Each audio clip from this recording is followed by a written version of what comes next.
A millionaire stopped to help an elderly woman on a stormy night. What she said changed his life forever.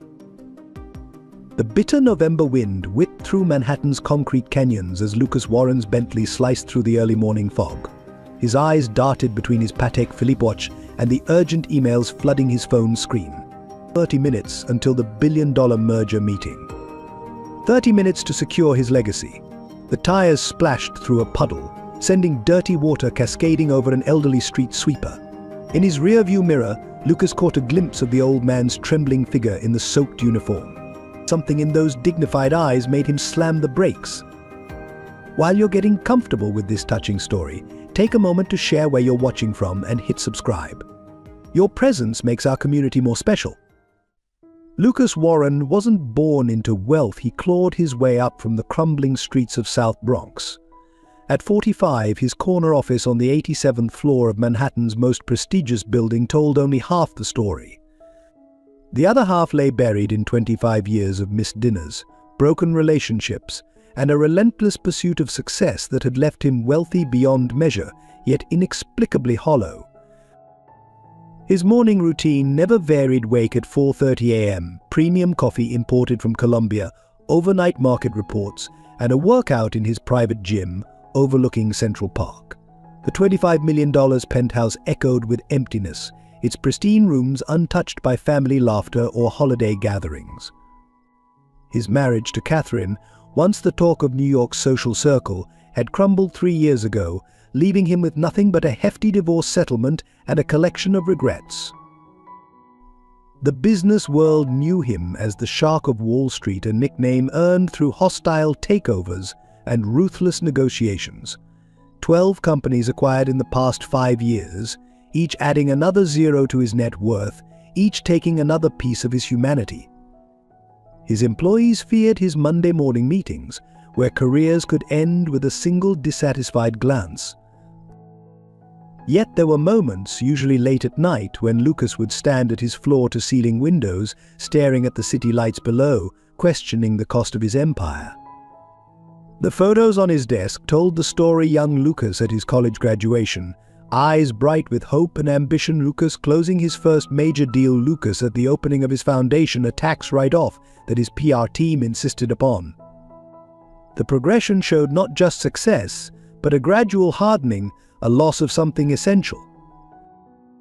His closest relationship was with his executive assistant, Margaret, who had stuck with him for 15 years, managing his empire with quiet efficiency while watching him retreat further into his fortress of wealth.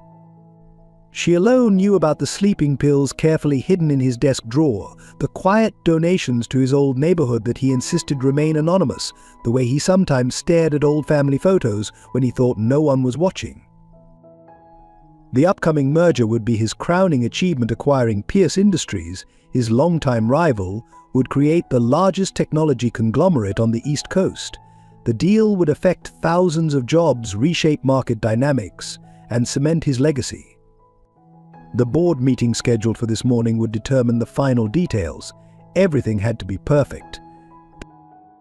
The morning news played silently on multiple screens in his office: stock prices, world events, weather forecasts.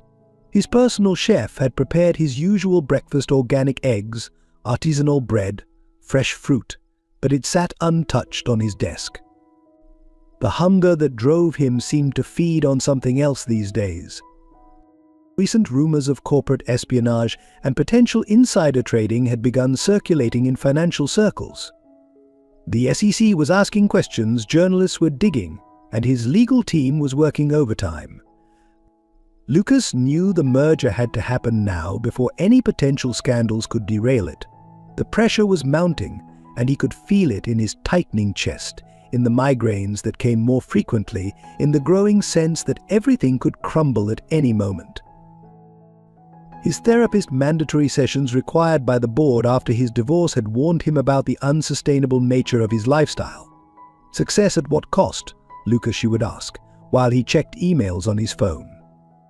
He had stopped going to the sessions months ago, too busy for self-reflection, too focused on the next deal, the next victory, the next distraction from the growing void. The rare moments of human connection came in strange places: a thank you note from a janitor's son who received an anonymous scholarship, a genuine smile from the barista who knew his coffee order, a nod of understanding from another late-night worker in a neighboring skyscraper. But these moments were quickly buried under meetings, contracts, and the endless pursuit of more. This morning was supposed to be like any other: wake up, conquer, sleep, repeat. The merger would be his masterpiece, his legacy, his vindication. The morning traffic, the street sweeper, the split-second decision to stop, none of this was part of the plan. But sometimes life's most significant moments come disguised as inconveniences, and the biggest changes begin with the smallest choices. At 72, John Anderson's weathered hands told the story of a life devoted to others. Once the respected headmaster of Riverside Academy, one of New York's most prestigious private schools, he now pushed a broom along Madison Avenue at dawn, his faded blue uniform a stark contrast to the designer suits rushing past. But beneath his humble appearance lay a legacy that had shaped hundreds of young lives over 4 decades in education. The tragedy that redefined his life struck 3 years ago. His only son, Michael, a promising young architect, and daughter-in-law Sarah were driving home from a charity event when a drunk driver crossed the median. The crash left 8-year-old Tommy orphaned, and John with a choice: no grandfather should face retire to raise his grandson or watch Tommy enter the foster system. The decision took less than a heartbeat. His pension wasn't enough. Private school bills, medical expenses for Tommy's asthma, and the basic necessities of raising a growing boy forced John to sell their family home in Connecticut. They moved to a 1-bedroom apartment in Queens, where John slept on a pull-out couch so Tommy could have the bedroom. The walls were thin, but they were thick with Tommy's artwork and academic achievements, straight A's despite everything the boy had lost. Every morning John rose at 3 a.m., quietly preparing Tommy's lunch, always with a handwritten note of encouragement before heading to his street sweeping job. The same streets where he once walked as a distinguished educator now became his workplace, but John carried himself with the same dignity that had commanded respect in Riverside's hallways. Between shifts, he tutored Tommy and 3 other children from their building, refusing payment from their struggling single mothers. His colleagues at Riverside had been shocked when he resigned. The board offered to help to create a special fund, but John declined. "A man must stand on his own feet," he'd said, though his voice cracked as he packed up 30 years of memories from his office. The photos of graduating classes, the handmade gifts from students, the worn leather chair where he'd counseled countless troubled teens, all now stored in a small storage unit he could barely afford. In his pocket, John carried 2 treasures: a photo of Tommy's parents on their wedding day and a crumpled newspaper clipping from 1994 about Riverside's scholarship program for underprivileged students. The program, his life's work, had helped over 200 students attend college. One of them now worked in the same hospital where Tommy received his asthma treatments, though the doctor didn't recognize his former headmaster in the street sweeper's uniform. The hardest moments came when former students passed him on the street. Some nodded politely, not recognizing him. Others did a double take, confusion and pity mixing in their expressions. John learned to keep his head down during rush hour when the likelihood of such encounters was highest. Yet he never felt shame in his work, only gratitude for the ability to provide for Tommy. Recent nights had become harder. The cough he'd been hiding from Tommy wouldn't go away, and the pain in his chest grew sharper. The free clinic doctor had handed him a referral for tests he couldn't afford. John tucked the paper away with the unpaid bills, forcing a smile when Tommy showed him another perfect math test. His small apartment held evidence of his former life: shelves of classic literature, a worn Oxford English dictionary, framed degrees from Columbia University. In the evenings he still dressed for dinner, teaching Tommy proper etiquette and table manners. "Dignity," he would say, "comes from how you carry yourself, not what you carry in your wallet." The local library became their sanctuary on weekends. While Tommy studied, John would quietly grade papers for his unofficial tutoring sessions, using the same red pen and careful comments he'd employed for decades at Riverside. The librarians, knowing their story, often saved educational magazines for Tommy and slipped them free passes to museum exhibitions.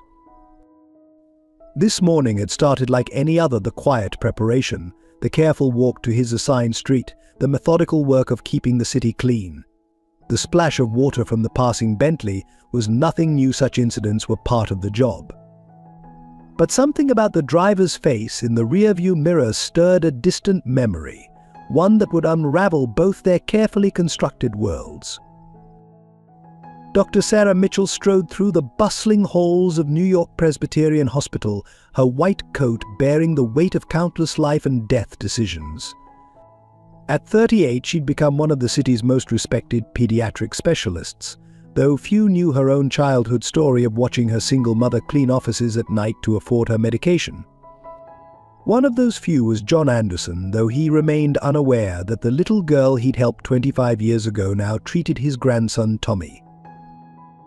Her office walls displayed not only prestigious medical certificates, but also a faded photograph of her middle school graduation, where a much younger John Anderson stood proudly beside her.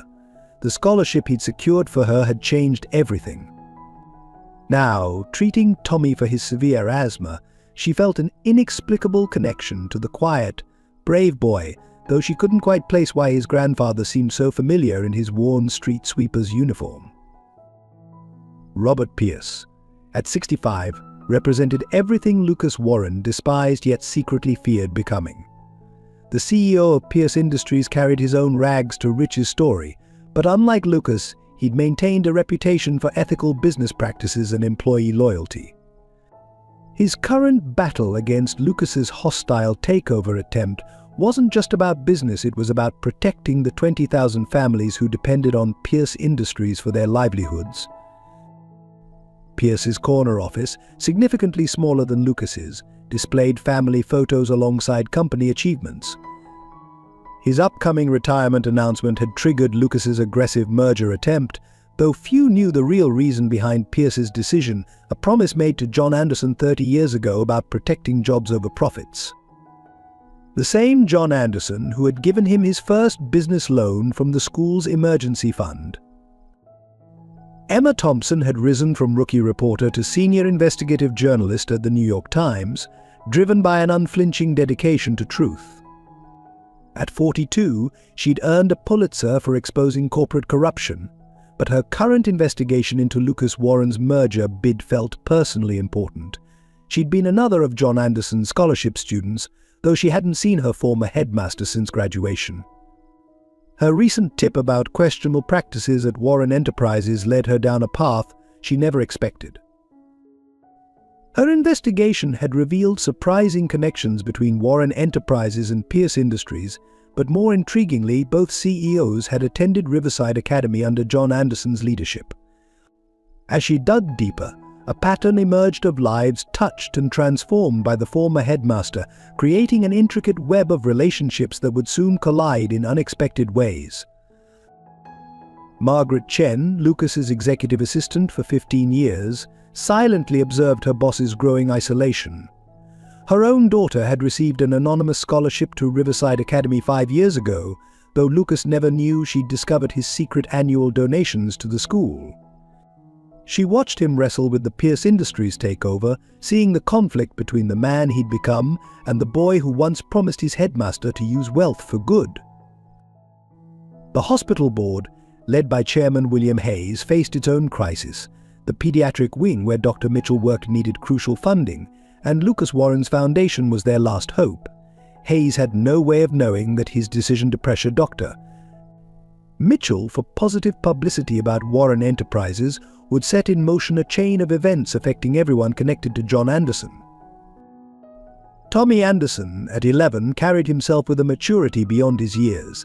His teachers marveled at his academic excellence despite his circumstances, unaware that he spent nights helping his grandfather grade papers and learning life lessons from a man who'd shaped generations. His recent science project on urban air quality inspired by watching his grandfather work, had caught Dr. Mitchell's attention for its sophisticated analysis of pollution's effects on asthma patients. These characters orbited each other like planets around an unseen sun, their connections hidden but profound. Dr. Mitchell's daily rounds brought her past Emma Thompson, who was investigating the hospital's funding while quietly observing Lucas Warren's activities.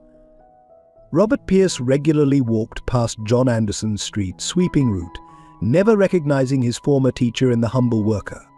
Margaret Chen watched it all from her desk outside Lucas's office, holding secrets that could change everything. The coming days would weave their stories together in ways none could predict, as a simple encounter between a billionaire and a street sweeper set in motion events that would challenge their understanding of success, loyalty, and redemption.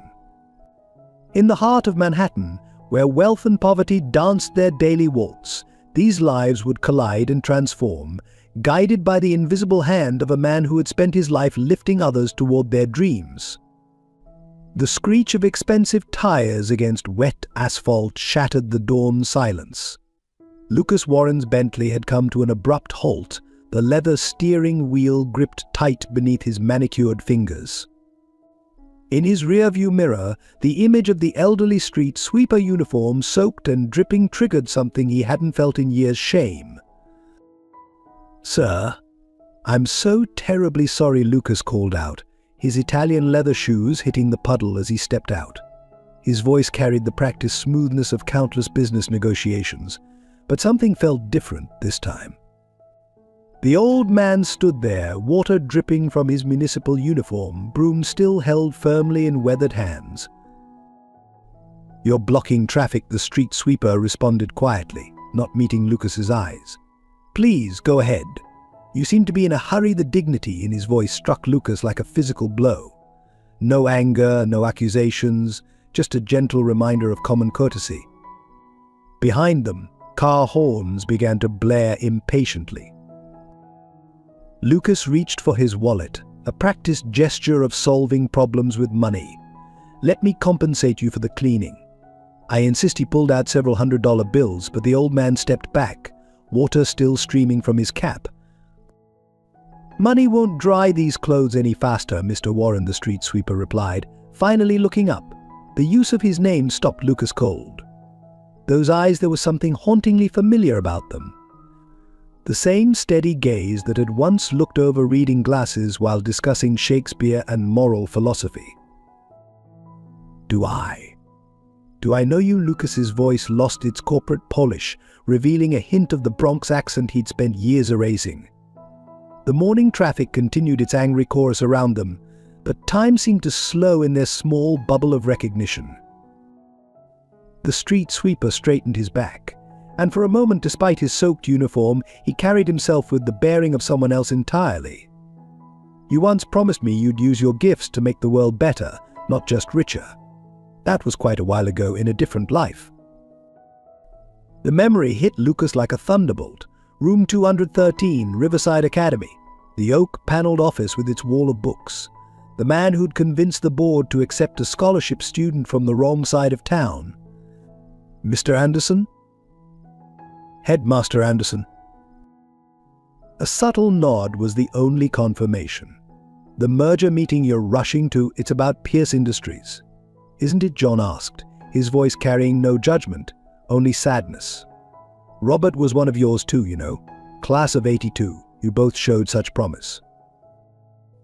Lucas stood frozen, his expensive suit collecting droplets from the misty morning air. The contrast between them was stark: power tie and reflective vest, Italian leather and worn work boots, master of the universe and humble civil servant. Yet at this moment he felt like a teenage boy again, caught running in the hallways. "I don't understand," Lucas managed, his carefully constructed world tilting on its axis. "Why are you? How did you end up?" He couldn't finish the question, suddenly ashamed of its implications. John turned slightly, resuming his work with slow, methodical strokes of the broom. "Life gives us different paths to serve, Lucas. Sometimes the highest calling looks the lowest to passing eyes." He paused, leaning slightly on his broom. "Your meeting starts in 20 minutes. You should go." The gathered traffic had reached a crescendo of horns and shouts. Lucas's phone buzzed incessantly in his pocket, likely his assistant warning him about the time. Yet he stood there, watching his former mentor sweep the streets he once ruled. "Mr. Anderson," "Let me," Lucas started, but John cut him off with a gentle wave. "Go, Lucas. Your empire awaits." There was no bitterness in his voice, only the same patient wisdom that had guided a troubled teenager decades ago. "Just remember what you promised in my office that spring morning. About what true success means." As Lucas reluctantly returned to his car, his world had shifted imperceptibly but irrevocably. In his rear-view mirror, the dignified figure of John Anderson grew smaller, but the weight of memory and unfulfilled promises grew larger with every passing second. The leather seats of the Bentley felt suddenly uncomfortable as memories flooded Lucas's mind. Spring, 1994. He sat in that oak-paneled office, a scholarship application trembling in his teenage hands. Headmaster Anderson wasn't just reviewing his grades, he was seeing something deeper, something Lucas himself hadn't yet recognized. "Your essay mentioned wanting to build things," Lucas John had said, adjusting his reading glasses. "Not just buildings or businesses, but opportunities. That's rare in someone so young." The words echoed across 3 decades, striking Lucas with their prescience. On his desk now lay the contracts that would dismantle Pierce Industries, the very antithesis of building opportunities. The flashback intensified his father's medical bills piling up, his mother's second job as a night janitor, the shame of wearing thrift store uniforms to an elite school. Then came the day everything nearly fell apart. The tuition assistance had run out mid-semester. Lucas remembered standing outside Riverside's gates, thinking it was over. But John Anderson had found a solution. "There's an emergency fund," he'd explained, opening his desk drawer. "Technically, it's for facility repairs." He'd pulled out a personal checkbook instead of the school's. "Consider it an investment in the future." The check had been written from his own account, a fact Lucas had discovered years later. Now, sitting in his idling Bentley, Lucas recalled more details. The daily mentoring sessions disguised as detention to spare his pride, the donated blazer that perfectly matched his size, the college recommendation letters that opened Ivy League doors, the small kindnesses that altered the trajectory of his life. Most haunting was the graduation day conversation. "Success without service is like a book full of blank pages," John had told him. "Remember, true wealth isn't what you gather, Lucas, it's what you give." He'd made a promise that day, full of youthful conviction and genuine gratitude. A promise now buried under years of hostile takeovers and profit margins. His phone buzzed again. The merger meeting was starting soon.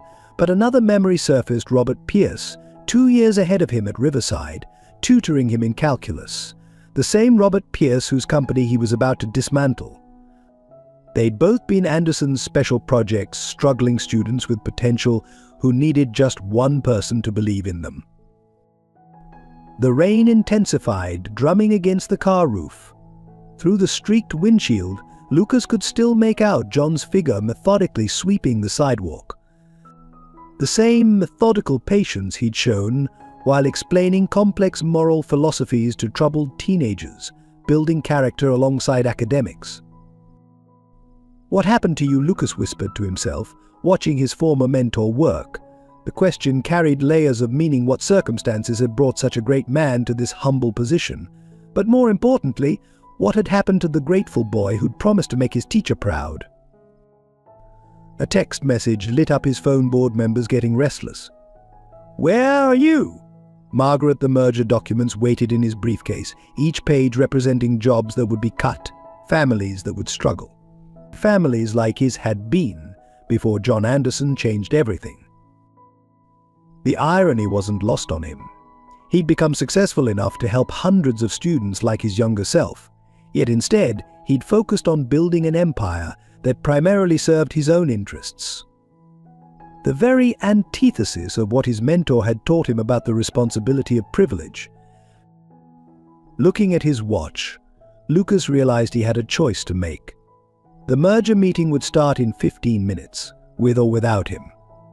But for the first time in years, the weight of an old promise felt heavier than the pull of profit margins. He reached for his phone, finger hovering over Margaret's number, as 3 decades of choices and their consequences pressed down on him like the grey Manhattan sky above. The morning's revelations were suddenly interrupted by a frantic call that pierced through the Bentley's quiet interior. It was Dr. Sarah Mitchell from Presbyterian Hospital. "Mr. Anderson?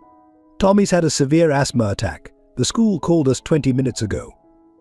The words sent a chill through the already cold morning air. Simultaneously, Lucas's phone erupted with urgent messages. Pierce Industries had leaked news of the hostile takeover to the press.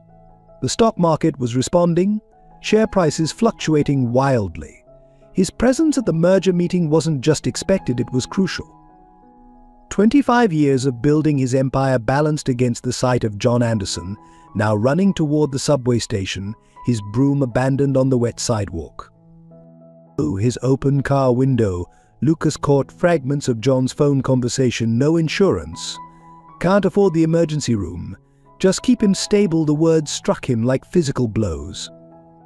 The bitter irony wasn't lost on him. The very hospital where Tommy lay wheezing was one where Lucas's foundation had recently withdrawn funding to facilitate the Pierce Industries takeover. Emma Thompson from the New York Times was already at the hospital, working on what she thought was a routine story about healthcare inequality. She recognized Tommy's name from her research into Riverside Academy's alumni. The pieces were starting to connect in her investigative mind as she watched the elderly street sweeper rush through the emergency room doors, still in his wet uniform. Dr. Mitchell's heart sank as she recognized her former headmaster in the distressed grandfather.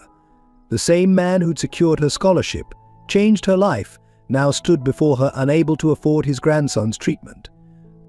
Her pager buzzed. The hospital board wanted an update on potential donors for the pediatric wing. Warren Enterprises was supposed to be their salvation, but the merger news had thrown everything into chaos.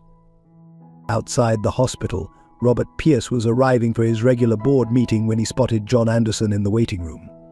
The recognition was immediate and devastating. "My God, John," he whispered, watching his former mentor fill out financial assistance forms with trembling hands. The same hands that had once signed his college recommendation letters. But Lucas sat in his idle car, watching his phone explode with notifications. CNN was covering the merger.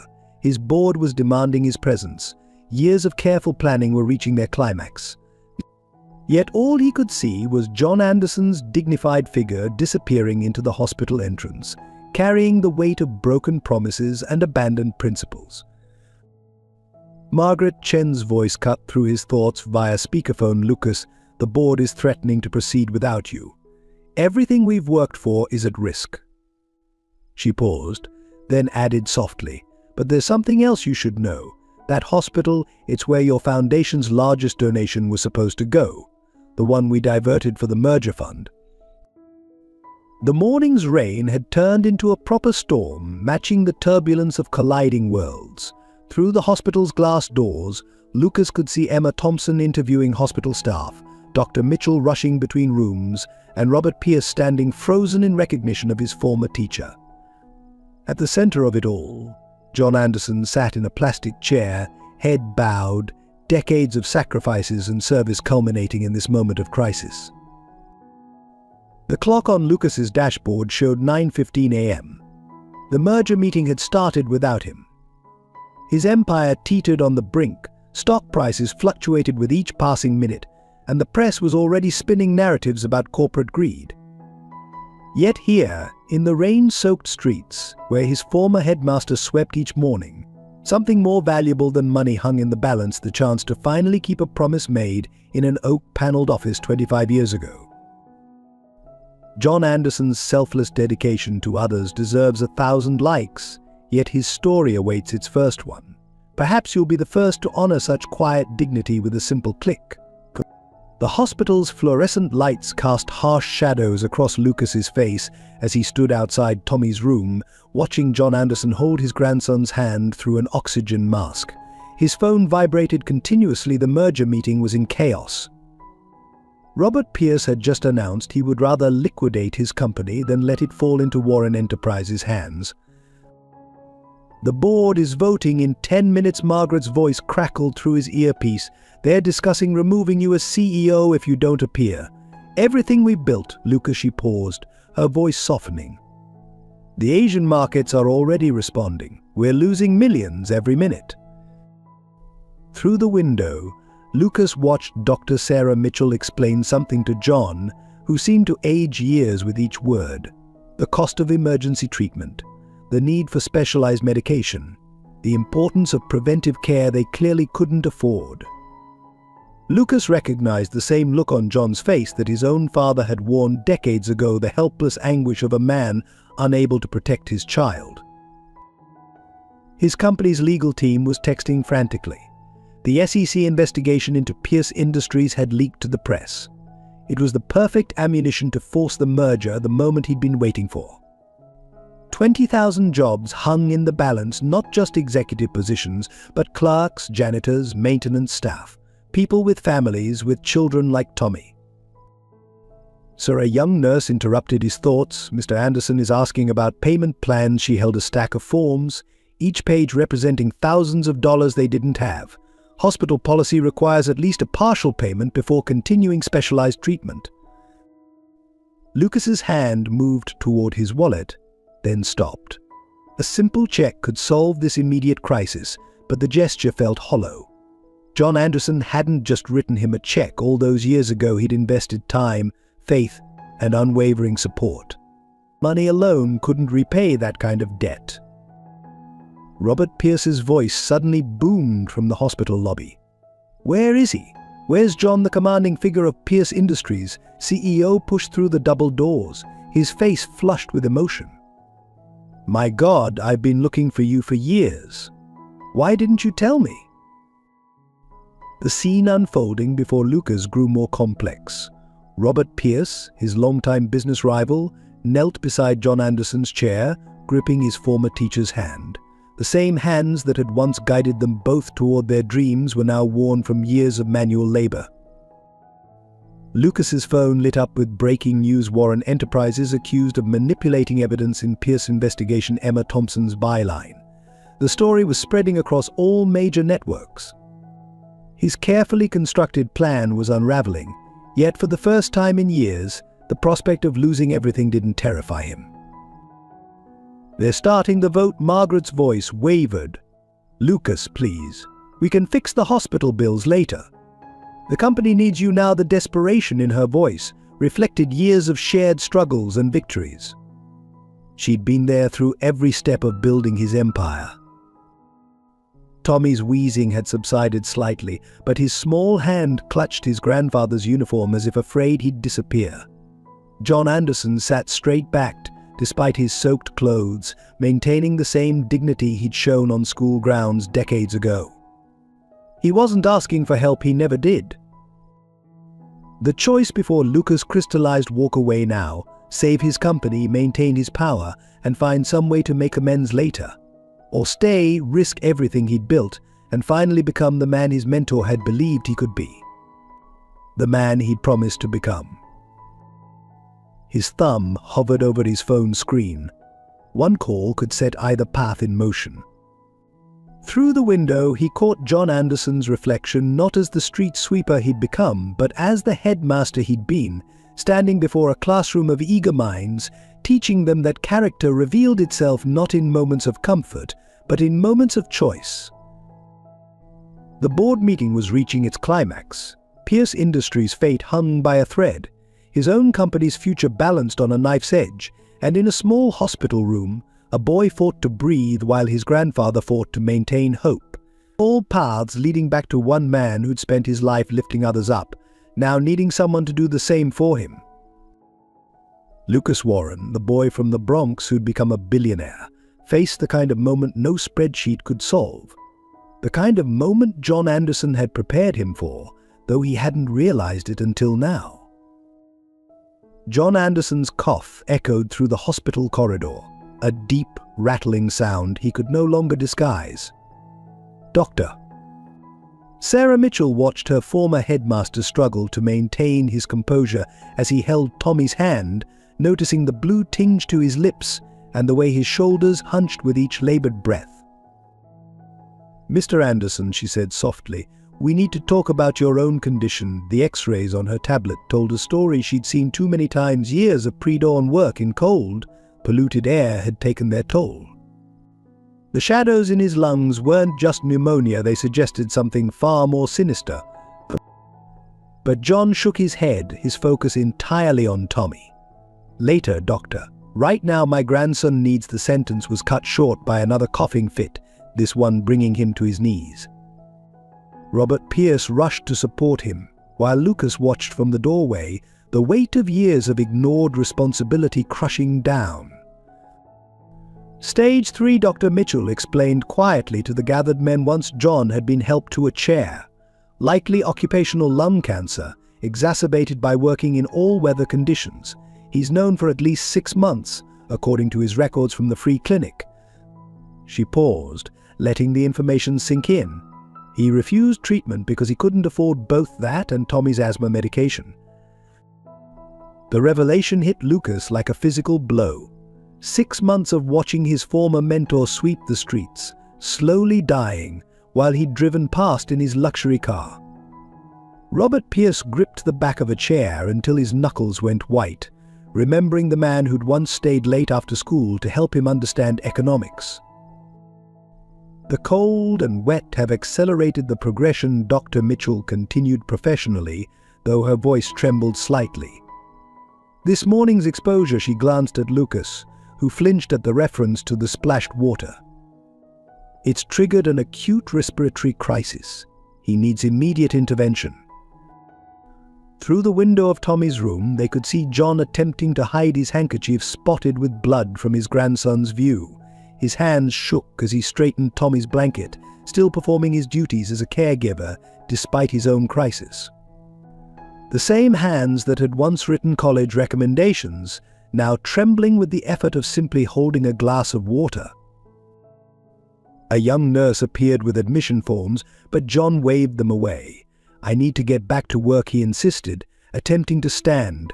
"The morning shift isn't over, and Tommy needs his medicine." His legs buckled, and only Robert Pierce's quick reaction prevented him from falling. "You've spent your life catching everyone else when they fell," Robert said, his voice thick with emotion. "Let us catch you now, John." But the proud former headmaster straightened his wet uniform, years of ingrained dignity fighting against physical weakness.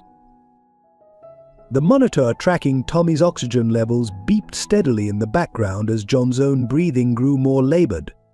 Dr. Mitchell moved to insert an IV, but he pulled away. The bills he started to protest, but she cut him off with uncharacteristic sharpness. "You paid for my first stethoscope," she reminded him, tears threatening to break her professional demeanor. "When my mother couldn't afford my medical school application fees, you found a way. Now please let me help you." Lucas watched the scene unfold, remembering countless similar moments in that oak-paneled office. How many lives had John Anderson saved, shaped, or changed? How many dreams had he made possible through quiet sacrifice? And now he sat dying, his only concern still for others. The irony was unbearable. The pediatric wing that could have had better equipment, the research funding that could have developed better treatments, all sacrificed for Lucas's corporate ambitions. The same ambitions John Anderson had encouraged, believing his former student would use them for good. A text message lit up Lucas's phone board. "Vote in 5 minutes. Final chance," but the word seemed meaningless as he watched his mentor's shoulders shake with suppressed coughs, watched the man who'd taught him about moral courage demonstrated one final time. "Your oxygen levels are dangerously low," Dr. Mitchell insisted, finally managing to attach a pulse oximeter to John's finger. The numbers confirmed her worst fears. "We need to admit you now." Her voice carried the authority of the profession he'd helped make possible for her. John Anderson looked up at his former students, now a CEO, a business leader, and a doctor gathered around him in this sterile hospital room. For a moment, his eyes held the same steady wisdom they'd had decades ago before another coughing fit doubled him over. "Tommy first," he gasped between coughs. "Promise me." Tommy first, the words carried the same unwavering dedication to others that had defined his entire life, even as his own slipped away.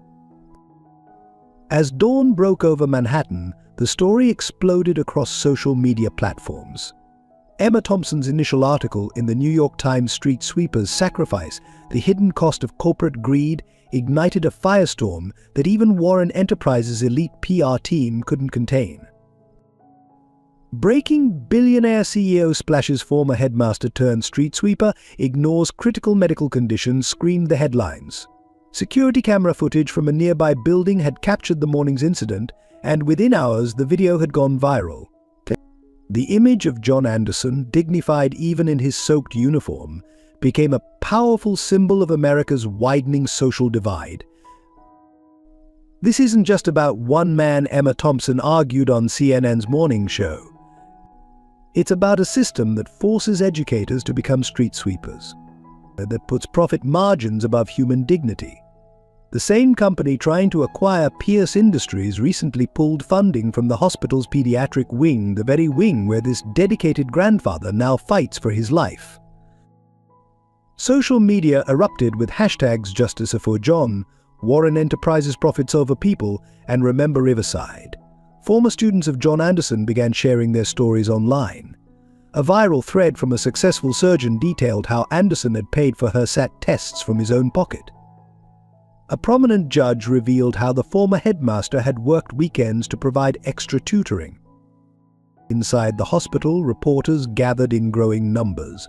Robert Pierce's emotional outburst in the lobby had been captured on smartphones and was now trending. "This man shaped generations of leaders, and we let him sweep our streets.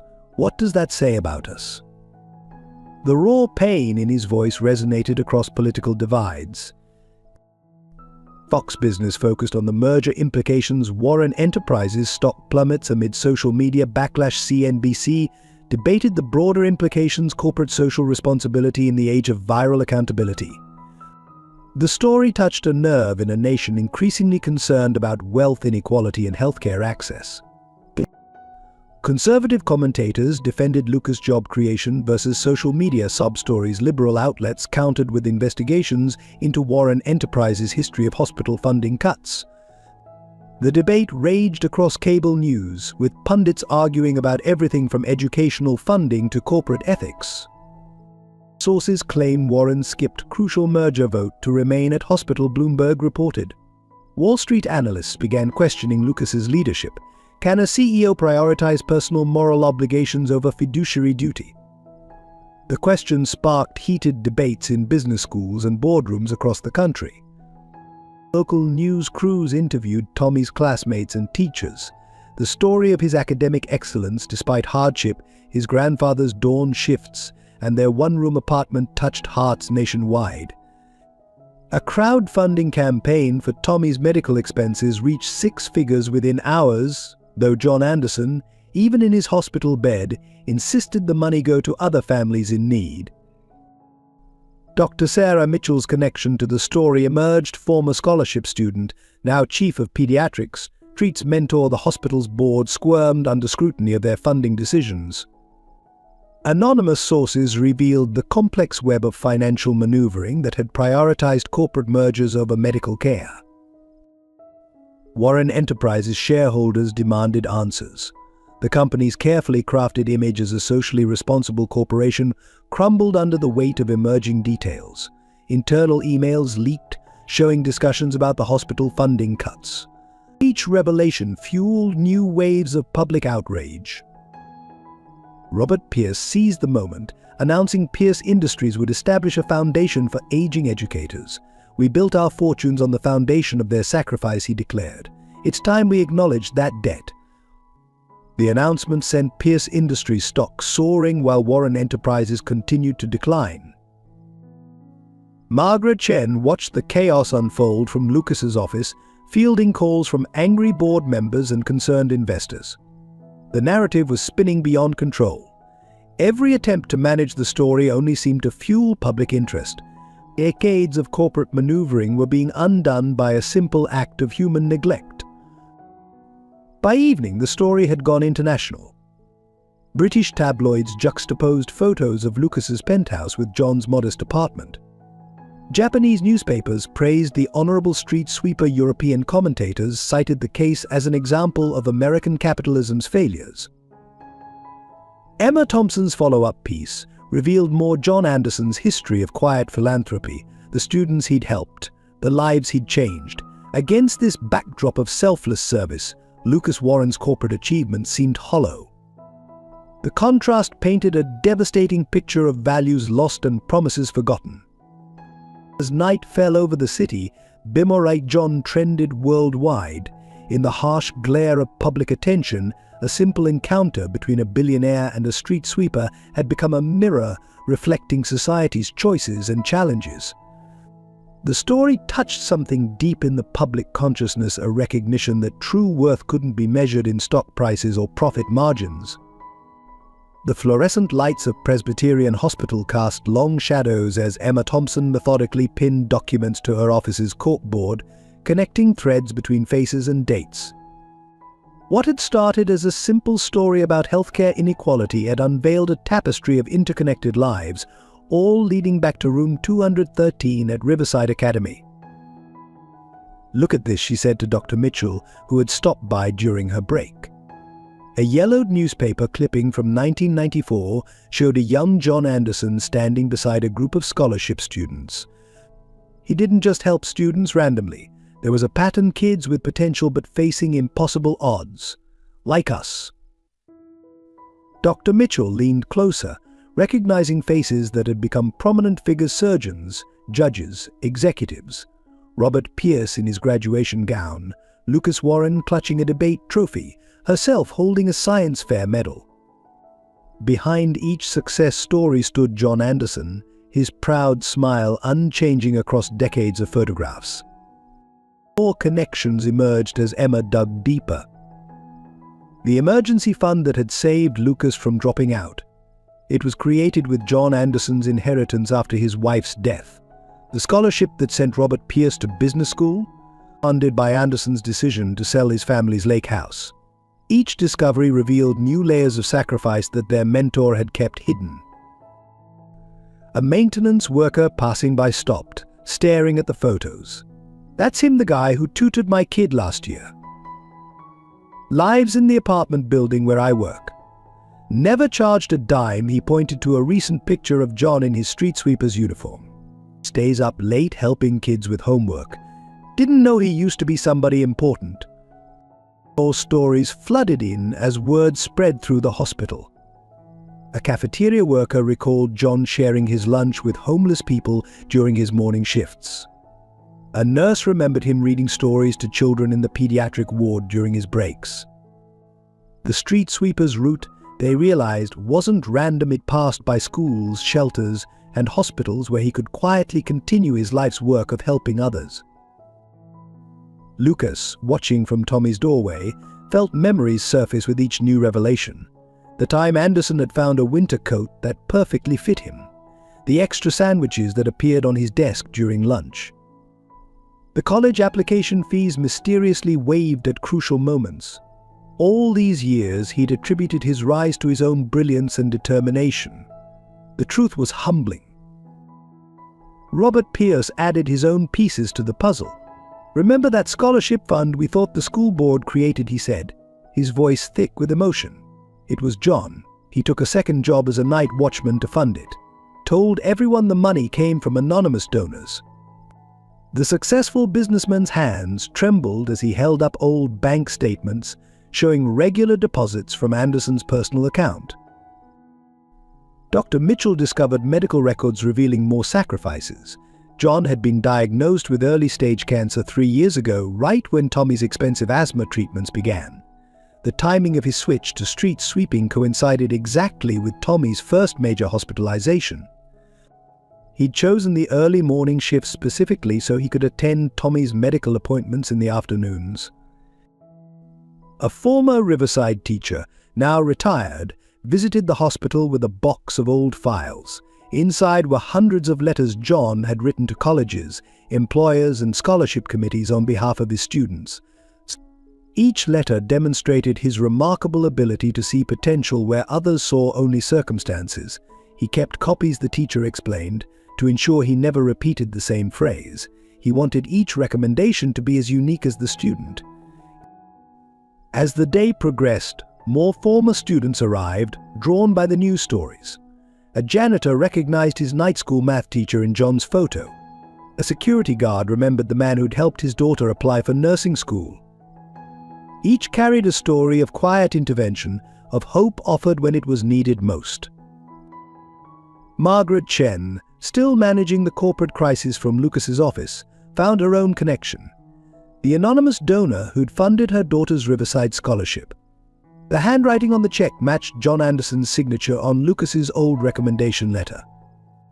Even after retiring, he'd continued finding ways to open doors for others.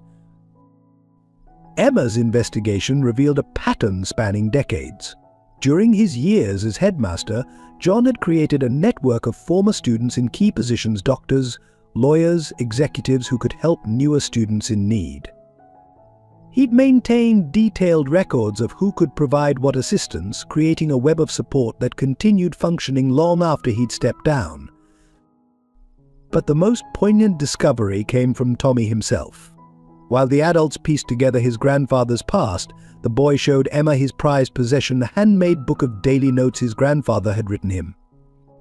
Each message contained not just encouragement, but subtle lessons drawn from John's years of teaching.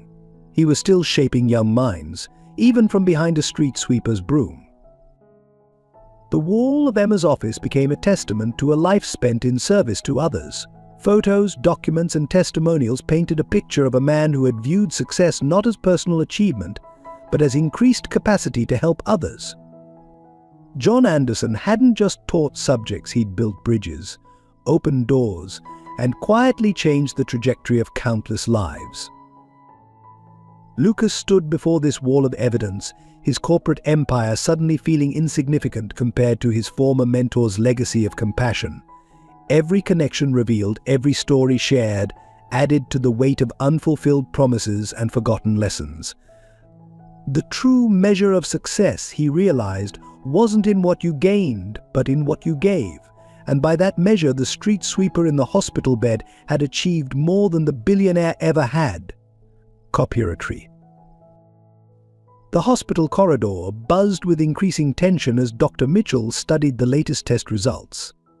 Tommy's asthma attack had triggered complications, requiring specialized treatment that stretched far beyond John Anderson's means. Meanwhile, his own condition deteriorated rapidly, the years of exposure to morning pollution and winter cold accelerating the cancer's progression.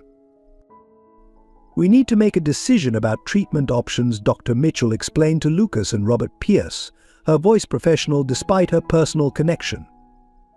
"Mr. Anderson's cancer requires immediate intervention. The delay in treatment has allowed it to spread. And Tommy..." She paused, glancing at the boy's room. "Tommy needs long-term specialized care. The combination of medications alone costs more than most people's monthly salary."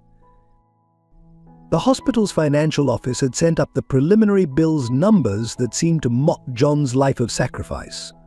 Robert Pierce paced the corridor, his own company's fate forgotten in the face of his mentor's crisis. "There has to be a way," he muttered, running calculations in his head. "We can't let him die sweeping streets." Lucas's phone wouldn't stop vibrating. His board had voted to remove him as CEO if he didn't return within the hour. Warren Enterprises stock had plummeted 30% since morning, erasing billions in market value. The SEC investigation into the Pierce Industries takeover was expanding to include questions about hospital funding. His carefully constructed world was unraveling thread by thread. But in Tommy's room, John struggled to maintain his composure as another coughing fit racked his body. "Promise me," he wheezed to Dr. Mitchell, "whatever happens, Tommy's treatment comes first." The pulse oximeter beeped warnings as his oxygen levels dropped dangerously low, but he refused to leave his grandson's side. Emma Thompson's latest article had triggered a federal investigation into healthcare funding patterns at major hospitals. The spotlight on Presbyterian's board revealed uncomfortable connections between corporate donations and treatment priorities. Dr. Mitchell faced increasing pressure to distance herself from the story, her own career suddenly at risk. Down in the lobby, protesters had begun gathering. Healthcare is a human rights signs mingled with Warren Enterprises' profit over people placards. Local news crews captured the growing crowd, which included former Riverside students, healthcare activists, and union members from Pierce Industries. Margaret Chen called with worse news major shareholders were demanding an emergency board meeting. The merger wasn't just failing, it was dragging both companies into a PR nightmare. Robert Pierce's company faced a hostile takeover from overseas investors seeking to exploit the chaos. 20,000 jobs hung by a thread. The hospital board convened an emergency session, concerned about the facility's reputation. Some members pushed to transfer John and Tommy to a public hospital, citing capacity issues. Others worried about the optics of turning away a patient who had become a symbol of healthcare inequality. Dr. Mitchell fought back tears as she reviewed John's latest scans. The cancer had spread more aggressively than initially thought. Without immediate treatment, his prognosis was measured in weeks, not months. Tommy's condition, while stabilized, required long-term care that would bankrupt most families. In the midst of this crisis, John Anderson maintained his dignity. Between labored breaths, he continued tutoring Tommy from his hospital bed, turning medical terminology into impromptu vocabulary lessons. The same dedication that had shaped generations of students remained unbroken, even as his body failed him. Lucas stood at the window, watching the crowd below grow larger. His phone displayed a text from his lawyer. The SEC wanted to interview him about the hospital funding decisions. His corporate legal team was deserting him, unwilling to risk their reputations. The empire he'd built over decades was crumbling in a matter of hours. The hospital's financial office sent up more forms, each page representing impossible choices: John's cancer treatment or Tommy's asthma medication, emergency interventions or preventive care. A lifetime of serving others had left their savior unable to save himself or protect his grandson. Robert Pierce received word that his board was meeting secretly with potential buyers. The company he'd built, following John Anderson's principles of ethical business, faced dismemberment by corporate raiders. The cruel irony wasn't lost on him. Their mentor's illness might destroy everything he'd taught them to build.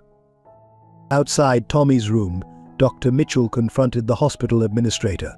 "These are human beings, not budget items," she argued, her voice carrying down the corridor. "After everything he's given to this community." But the administrator's response was bureaucratic and cold. The hospital can't operate on gratitude.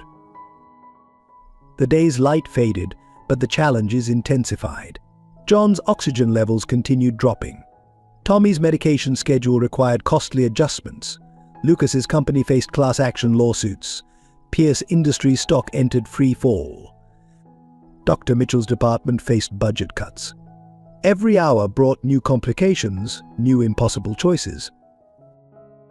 In this storm of crises, John Anderson's quiet voice rose above the chaos. Life's greatest tests, he told Tommy between breathing treatments, aren't measured in dollars or victories. They're measured in how we help others during their darkest moments.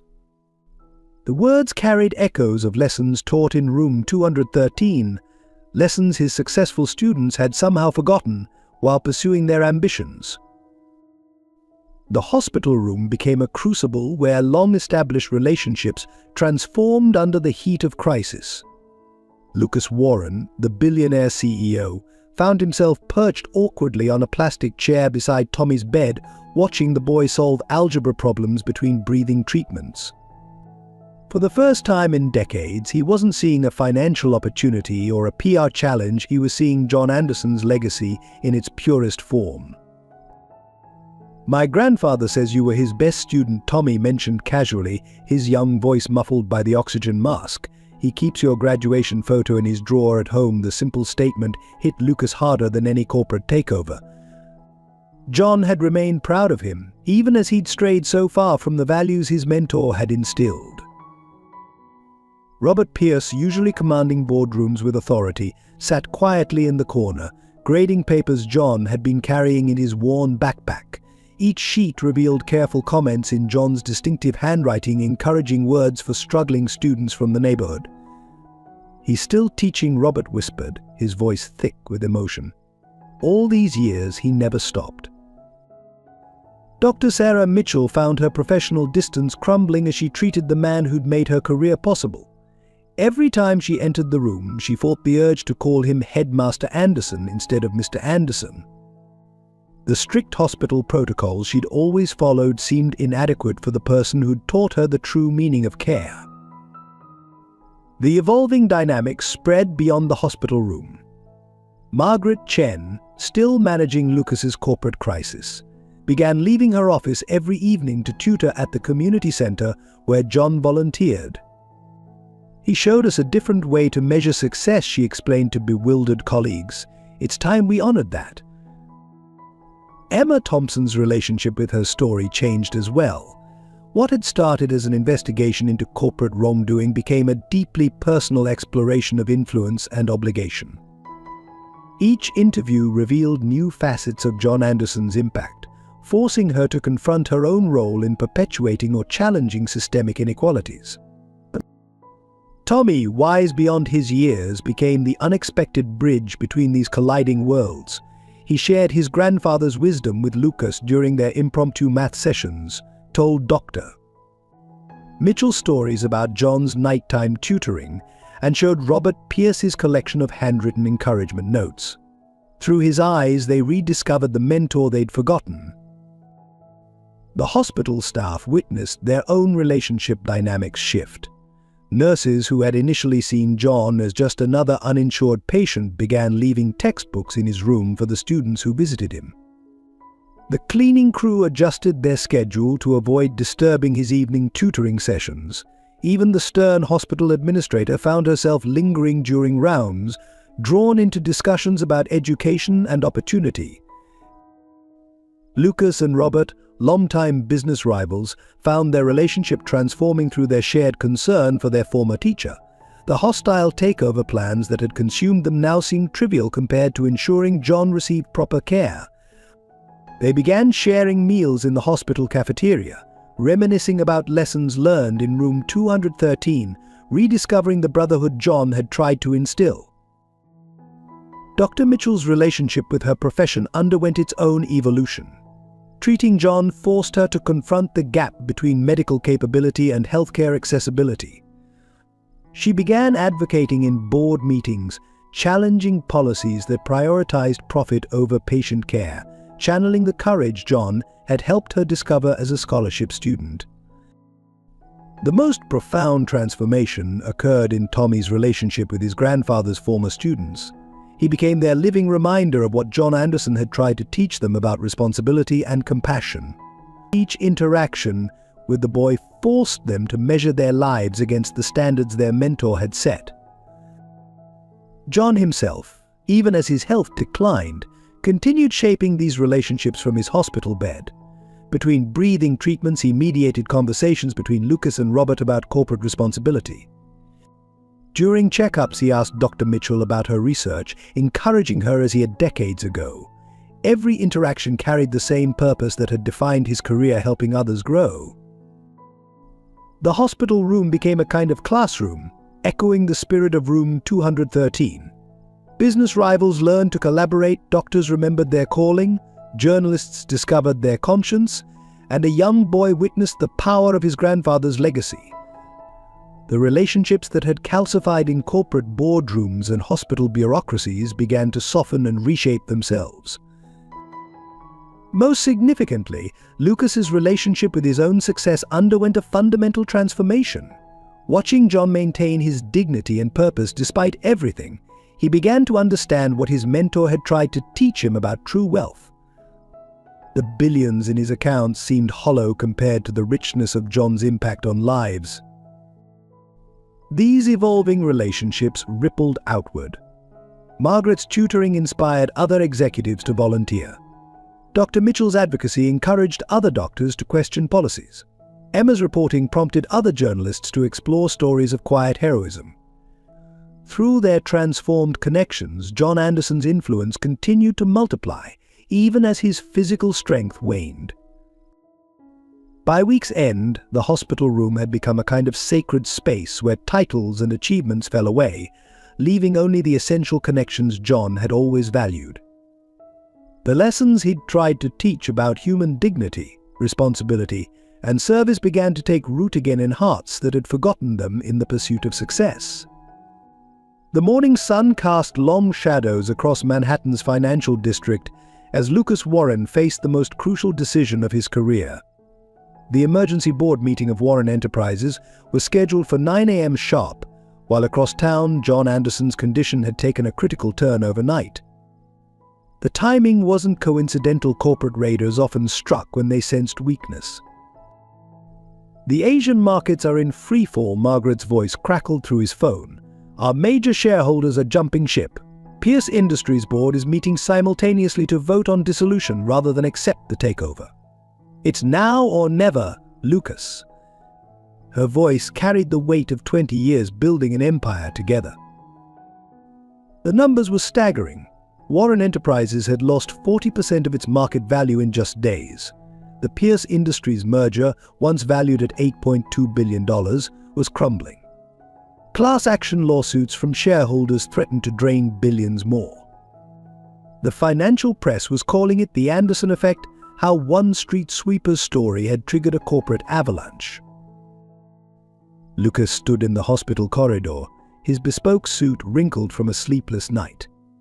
Through the window, he could see John teaching Tommy about percentages, using his own declining oxygen levels as real-world examples. Even facing death, the man remained an educator first. So his legal team texted urgently, "The SEC investigators are in the boardroom. They're questioning the hospital funding diversion. If you don't appear to defend the decisions, criminal charges could be filed." The message blinked accusingly on his screen, each word a testament to choices he'd made while forgetting his mentor's lessons. Robert Pierce arrived, his own crisis evident in his haggard appearance. "Foreign investors," he explained grimly. "They're exploiting the chaos. If both our companies fall, 20,000 families lose everything. Pensions, healthcare, futures all gone." The weight of responsibility pressed down on both men as they watched their former teacher struggle for breath. Dr. Mitchell approached with the latest test results. "The experimental treatment we discussed," she said quietly, "it could save him. But it's not covered by any insurance, and the hospital board won't approve charity care given the current scrutiny." The cost, she quoted, would barely dent Lucas's wealth, but corporate law prevented him from using company funds without board approval. The protesters outside had grown into thousands. News helicopters circled the hospital, capturing the scene as union members from both companies joined healthcare activists. The crowd's chants echoed through the corridors, "People over profits," and "Remember room 213. Lucas's phone buzzed again. The board meeting was starting. On the screen, he watched Warren Enterprises' stock price tick lower with each passing minute. Years of strategic acquisitions, carefully cultivated relationships, and meticulously planned expansions were unraveling while he stood in a hospital corridor. Margaret's voice carried desperation. "Now the vice president is ready to present evidence that the hospital funding decisions were made without your knowledge. You could save the company, protect your position. Just let him take the fall." The suggestion hung in the air, a tempting escape route that would have seemed natural just days ago. Through the window, John's monitoring equipment beeped warnings as his oxygen levels dropped again. Tommy held his grandfather's hand, still working on math problems, his young voice carrying through the door like you always say, "Grandpa, it's not about having the right answers, it's about doing the right thing." The boardroom awaited Lucas's defense of his actions. The SEC investigators had questions about financial transactions. Shareholders demanded explanations for their losses. The corporate machine he'd built required its creator's presence to survive this crisis. A nurse hurried past with more medication for John. The street sweeper's uniform still hung in the room's small closet, a silent testament to dignity maintained through adversity. Decades of lessons taught in room 213 seemed to echo in its worn fabric. Lucas's empire was crumbling. The merger was failing. His position as CEO hung by a thread. 20,000 jobs depended on his next decision. The financial press waited to report his response. Legal teams stood ready to document his choice. The business world held its breath. In room 213, John Anderson had taught them that character revealed itself not in moments of success, but in moments of choice. Now, in a sterile hospital corridor, his former student faced exactly such a moment. The decision before Lucas would define not just his future, but his understanding of what success truly meant. The clock struck 9. The board meeting began. Lucas Warren, billionaire CEO, student of John Anderson, stood at the crossroads of everything he'd built and everything he'd forgotten. His phone continued to buzz with urgent messages, each one demanding he choose between his empire and his conscience. Through the window, John Anderson's oxygen levels continued to fall. The experimental treatment waited for funding approval. The street sweeper's story had shaken the foundations of corporate America, and now the tremors threatened to bring down the very success he'd inspired his students to achieve. The moment of decision had arrived. The monitors erupted in a cacophony of alarms at 9:17 a.m. John Anderson's oxygen levels plummeted as his overtaxed lungs finally betrayed him. "Doctor." Mitchell burst into the room, her professional demeanor cracking at the sight of her former mentor gasping for air, his fingers clutched around Tommy's small hand. Code blue. Room 437, her voice carried the authority of years of training, but beneath it trembled the fear of the scholarship student she'd once been. The crash team responded instantly, their efficient movements a choreography of urgent care. Tommy was gently but firmly guided from the room, his face pale with understanding beyond his years. Multiple organ failure, Dr. Mitchell reported as Lucas and Robert rushed to the door. The cancer spread to his lungs is accelerating, complicated by this morning's pneumonia. Her eyes met Lucas's accusingly. The morning when he'd splashed water on her dying mentor seemed a lifetime ago, though barely 12 hours had passed. The room filled with medical personnel and equipment. John's street sweeper's uniform, still damp from the morning's incident, hung like a silent witness in the corner. Through gaps in the medical team's urgent movements, Lucas caught glimpses of his former teacher's face. Even now, John's expression held no blame, only a serene acceptance that somehow made everything worse. "We need to intubate a resident," announced, preparing the equipment. But John raised a trembling hand in protest, pointing weakly at a document on his bedside table. Dr. Mitchell picked it up, her hands shaking as she read. "DNR," she whispered. "He signed it this morning while everyone was distracted with Tommy's treatment." Robert Pierce slammed his fist against the wall. "Damn your pride, John. Let us help you for once." But they all understood John Anderson would face death as he'd faced life, choosing the welfare of others over his own. The document had a note attached to use any available funds for Tommy's care. Outside the room, Tommy sat with his back against the wall, solving the math problems his grandfather had assigned just hours earlier. He said finishing my education was more important than anything else, the boy explained to a nurse who tried to lead him away. "He made me promise." The medical team worked frantically despite the DNR, administering every treatment that didn't violate John's explicit wishes. Dr. Mitchell barked orders with tears streaming down her face, her years of medical training battling with her personal connection to the patient. The experimental treatment she'd mentioned earlier sat tantalizingly out of reach, unauthorized and unfunded. But through the window, Lucas could see the crowd of protesters below had grown silent, As if sensing the drama unfolding above, news crews pointed their cameras at the hospital windows, their lenses seeking the human story behind the corporate headlines. The morning sun cast John's shadow long across the sterile hospital floor, a teacher still, teaching his final lesson about dignity and choice. BP's dropping, a nurse announced. O2 Sat's critical, the monitors painted a clear picture of a body that had given everything it had to give.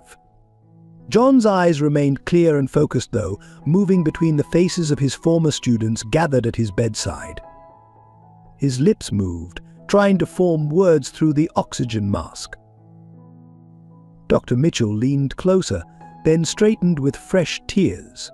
"He's asking about the morning's tutoring schedule," she said, her voice breaking. "He wants to make sure someone will help his students prepare for their exams." Even now, his thoughts were for others.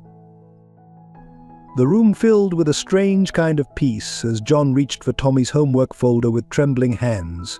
He pointed to the day's assignments, then looked meaningfully at Lucas and Robert. The message was clear: he expected them to continue his work, to guide and support as he had done. "Starting to code," someone announced. The machine's warnings became more insistent. Dr. Mitchell moved with professional efficiency while tears ran down her face. The experimental treatment authorization form sat unsigned on the counter, its potential salvation now irrelevant in the face of John's choices. Through it all, John Anderson maintained the same dignified presence that had commanded respect in room 213. His eyes held the same steady wisdom that had guided generations of students. Even as his body failed, his spirit continued teaching about courage, about priorities, about facing the ultimate test with grace. The morning light caught the water spots on his street sweeper's uniform, creating a pattern that looked almost like stars. The man who had lifted so many others toward their dreams was making his final choice, one last lesson about putting others first, about maintaining dignity in the face of destiny, about the true meaning of success. As the monitors recorded John Anderson's fading heartbeat, his last conscious gesture was to reach for the math worksheet Tommy had been working on. A lifetime of teaching, of serving, of sacrificing distilled into one final moment of caring about a child's education. In his final breath, he was exactly who he had always been. The news of John Anderson's critical condition exploded across media platforms with unprecedented force. CNN broke into regular programming with a split screen, the hospital entrance crowded with protesters on one side, Warren Enterprises' plummeting stock ticker on the other. The headline scrolled relentlessly: "Dying street sweeper reveals America's broken promises." "This is no longer just a business story," Emma Thompson argued on MSNBC, her voice carrying the weight of personal connection. "This is about who we are as a society. A man who shaped thousands of successful lives is dying because he chose his grandson's medicine over his own cancer treatment. Meanwhile, the student he once helped sits in a boardroom, deciding whether to save his company or his conscience." Social media erupted with John Anderson's last lesson trending worldwide. Former students shared stories that painted a devastating picture of sacrificial love.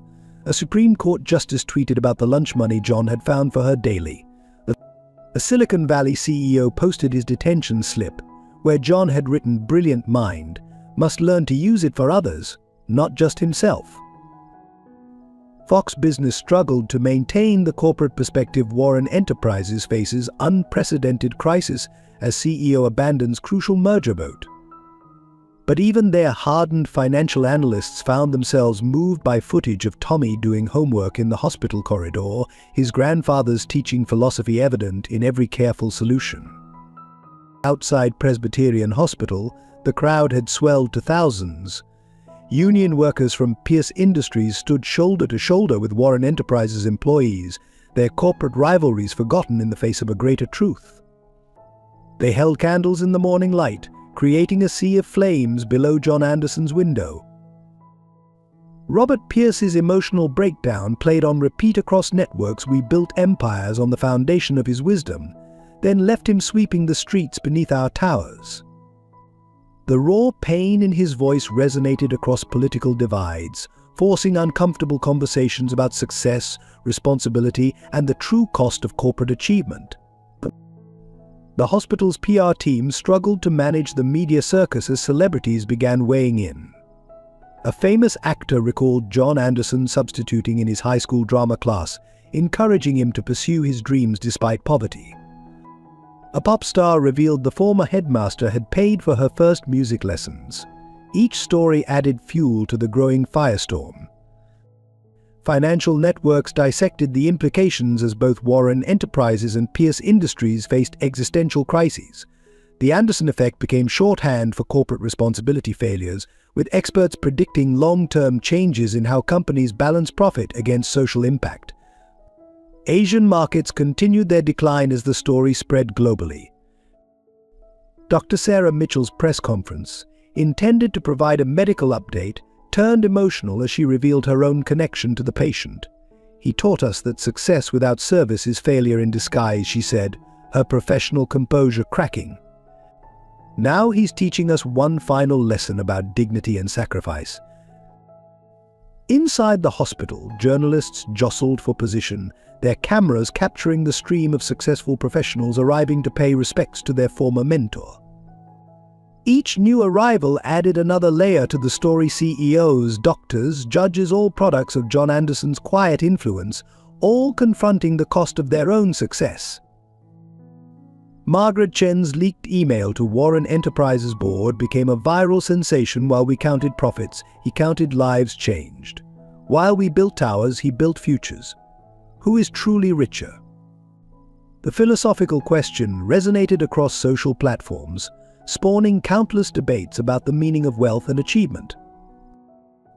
Emma Thompson's latest article hit like a thunderbolt the price of progress, how America forgot its teachers. The piece traced John Anderson's journey from respected headmaster to street sweeper, parallel with the nation's shifting priorities from education to corporation. The New York Times website crashed under the traffic. Local news crews interviewed the children John still tutored, capturing heartbreaking testimony about his continuing dedication despite illness. "He never let us give up," a young girl explained, holding up a paper marked with his distinctive encouraging comments. He said, "Every problem has a solution if you care enough to find it." The story transcended national boundaries, with international media drawing painful comparisons. European outlets pointed to their social systems, while Asian commentators noted the Confucian tragedy of a teacher reduced to sweeping streets. The global response forced uncomfortable questions about American values. But protesters now carried signs comparing Lucas Warren's net worth to a teacher's salary, John's hospital bills to corporate tax breaks, Tommy's medication costs to executive bonuses. Each comparison sparked fresh outrage, fresh debates, fresh demands for systemic change. In the midst of this media storm, Tommy's quiet dedication to his homework became a powerful symbol. News cameras captured him working through math problems, embodying his grandfather's beliefs about education and perseverance. The image of the boy studying while his world crumbled resonated deeply with viewers worldwide. As John Anderson fought for his life in room 437, his story was fighting another battle in the court of public opinion. Every revealed detail, every shared memory, every corporate disclosure added to a growing narrative about values lost and wisdom forgotten. The media frenzy had transcended mere news. It had become a national reckoning. The world watched, commented, and debated as a simple street sweeper's dignity forced them to confront uncomfortable truths about success, responsibility, and the true meaning of wealth. In newsrooms and boardrooms, in homes and hospitals, John Anderson's last lesson was being heard loud and clear. As John Anderson's story touches our hearts, join our community of compassionate souls who believe in the power of human dignity. By subscribing to our channel, you're not just following a story, you're becoming part of a movement that celebrates unsung heroes and the quiet warriors among us. The boardroom of Warren Enterprises fell silent as the final vote was tallied. Lucas Warren, absent from the most crucial meeting in his company's history, was officially removed as CEO by a margin of 8-1. Margaret Chen, the lone dissenting vote, quietly closed her leather portfolio and walked out, her resignation letter already drafted. The news hit Wall Street like a thunderbolt. Warren Enterprises stock, once a symbol of corporate success, plunged to historic lows. Trading was halted twice as panic selling gripped the market. The merger with Pierce Industries lay in ruins, and vulture investors circled both companies with predatory intent. Warren Enterprises collapses, the price of conscience, screamed the Wall Street Journal's headline. The company Lucas had built over 25 years began unraveling at breathtaking speed. Major clients cancelled contracts, partners distanced themselves, and the SEC investigation expanded to include years of questionable practices. The human cost mounted by the hour. Middle managers cleared their desks, retirement accounts evaporated, and security escorted shell-shocked employees from the gleaming tower that had once symbolized corporate achievement. The very people Lucas had meant to protect were now casualties of his moral awakening. In a cruel irony, the pediatric wing of Presbyterian Hospital, the one whose funding had been diverted for the merger, faced closure due to the company's collapse. Dr. Mitchell fought back tears as she informed her staff of impending layoffs. The system John Anderson had tried to change was claiming more victims. Robert Pierce faced his own professional apocalypse. Without the merger's protective umbrella, Pierce Industries fell prey to a hostile takeover by an overseas conglomerate. The company's proud tradition of ethical business practices and employee care, built on John Anderson's principles, would soon be dismantled for profit. Lucas's personal fortune, once measured in billions, hemorrhaged with every market tick. His properties were seized, his accounts frozen, and his assets scrutinized. The empire he'd sacrificed everything to build crumbled like a sand castle at high tide. Yet strangely, watching it fall from Tommy's hospital room, he felt an unfamiliar sense of peace. Margaret Chen walked through the emptying offices of Warren Enterprises one last time. Staff huddled in corners, discussing severance packages and job prospects. The corporate machine that had once seemed invincible was grinding to a halt. She paused at Lucas's former office, now sealed with legal notices, remembering countless victories that suddenly felt hollow. The financial press dissected every detail of the collapse with ruthless precision. Analysts who had once praised Lucas's business acumen now questioned his every decision. His absence from the crucial board meeting became a Harvard Business School case study in failed leadership.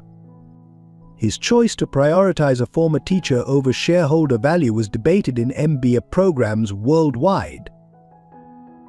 The professional devastation spread beyond the corporate sphere. Law firms that had represented Warren Enterprises faced scrutiny. Accounting firms that had certified their books underwent investigation. The ripple effects touched thousands of lives, from janitors to executives, all because one billionaire remembered his teacher's lessons too late. In the end, Lucas Warren's business legacy was reduced to cautionary tales and bankruptcy filings. His name, once synonymous with corporate success, became linked with one of the most spectacular falls in Wall Street history. The press dubbed it the Anderson equation, the calculation of profit against principle, and the price of remembering forgotten values. Yet amid the professional wreckage, a different kind of legacy was taking shape. Former employees, instead of bitter accusations, spoke of awakening consciences. The collapse sparked discussions about corporate responsibility that reached far beyond Warren Enterprises. In boardrooms across the country, executives looked at their own choices with new eyes, wondering what their old teachers would think of who they'd become. The professional consequences were devastating, but they carried seeds of transformation. As Lucas watched his empire fall, John Anderson's voice echoed from decades past: success isn't measured by what you gain, but by what you give. In the ruins of his corporate achievement, those words finally made sense. John Anderson drew his final breath at 10:47 a.m., his weathered hand still resting on Tommy's math worksheet.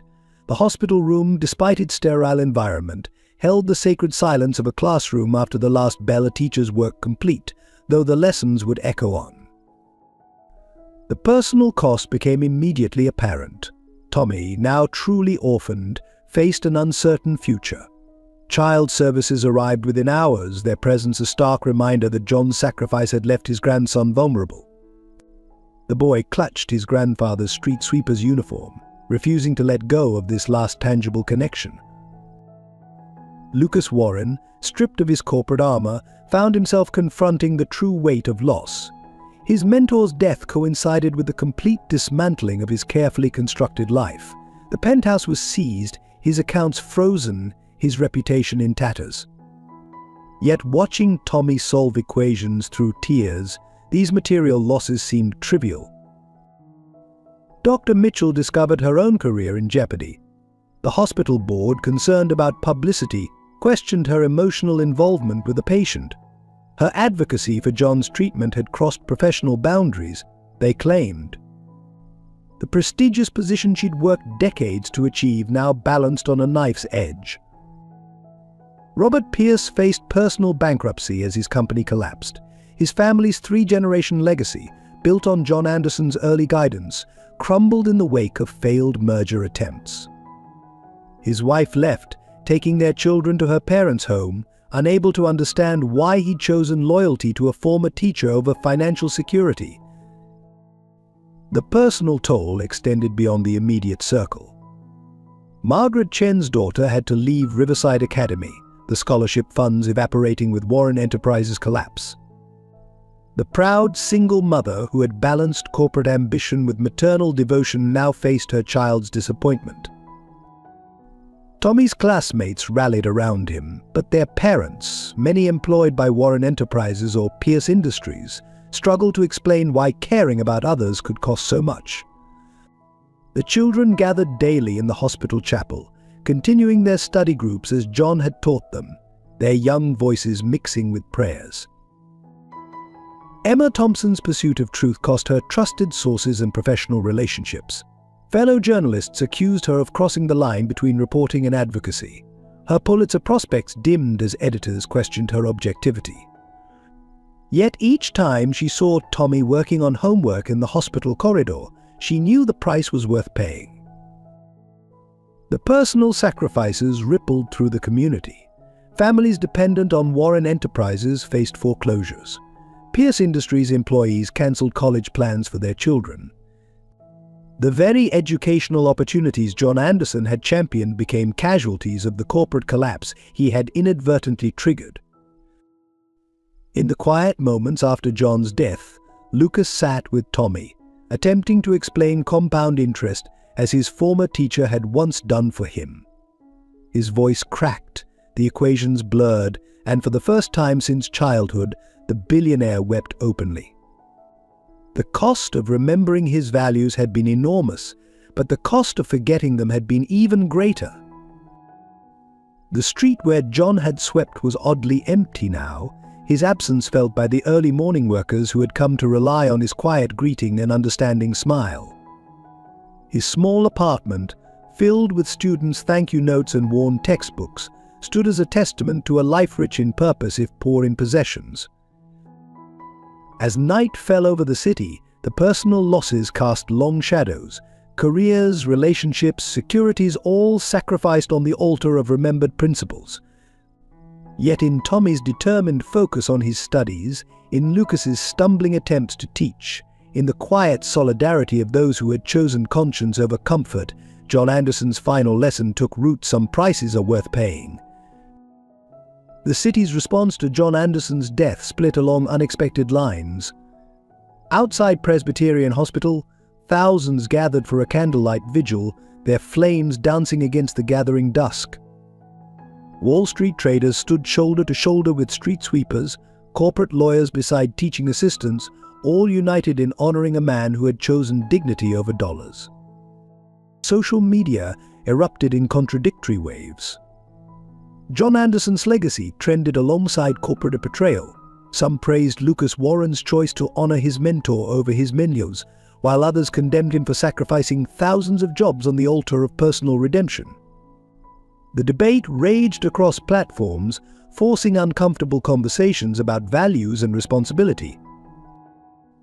Local news captured the scene as John's former students gathered at Riverside Academy. The school's current headmaster opened the auditorium for an impromptu memorial, where successful professionals shared stories of the quiet interventions that had changed their lives. A judge recalled borrowed lunch money, a surgeon remembered extra tutoring sessions, a CEO spoke of secret scholarship funds. The neighborhood where John and Tommy had lived responded with quiet grace. Their landlord, a former Riverside student himself, declared their small apartment would become a free tutoring center.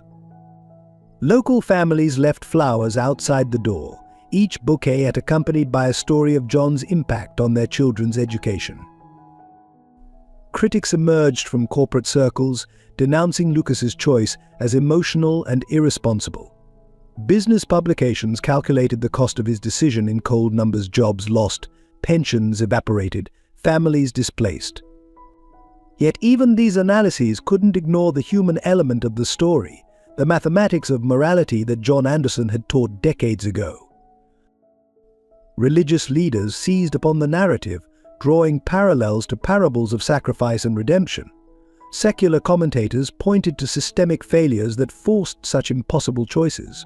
Politicians on both sides attempted to capture the moment, though their rhetoric fell flat against the simple dignity of John's final days. The city's street sweepers organized a silent procession, pushing their brooms down Manhattan's avenues in a quiet tribute to their fallen colleague. The sound of bristles on pavement echoed through canyons of glass and steel, a rhythmic reminder of dignity and humble service. Tommy's classmates launched a campaign to rename Riverside's mathematics wing after their teacher's grandfather. Their online petition gathered millions of signatures, even as their own families faced uncertainty in the wake of the corporate collapse. Their dedication to education, despite circumstances, embodied John's deepest beliefs. In coffee shops and boardrooms, on subways and street corners, conversations turned to fundamental questions: what defines success? What do we owe each other? How do we measure the value of a life? John Anderson's story became a mirror in which the community saw its own choices reflected. The medical staff at Presbyterian, led by Dr. Mitchell, established a fund for uninsured patients, naming it after the man who had taught them that care transcends cost.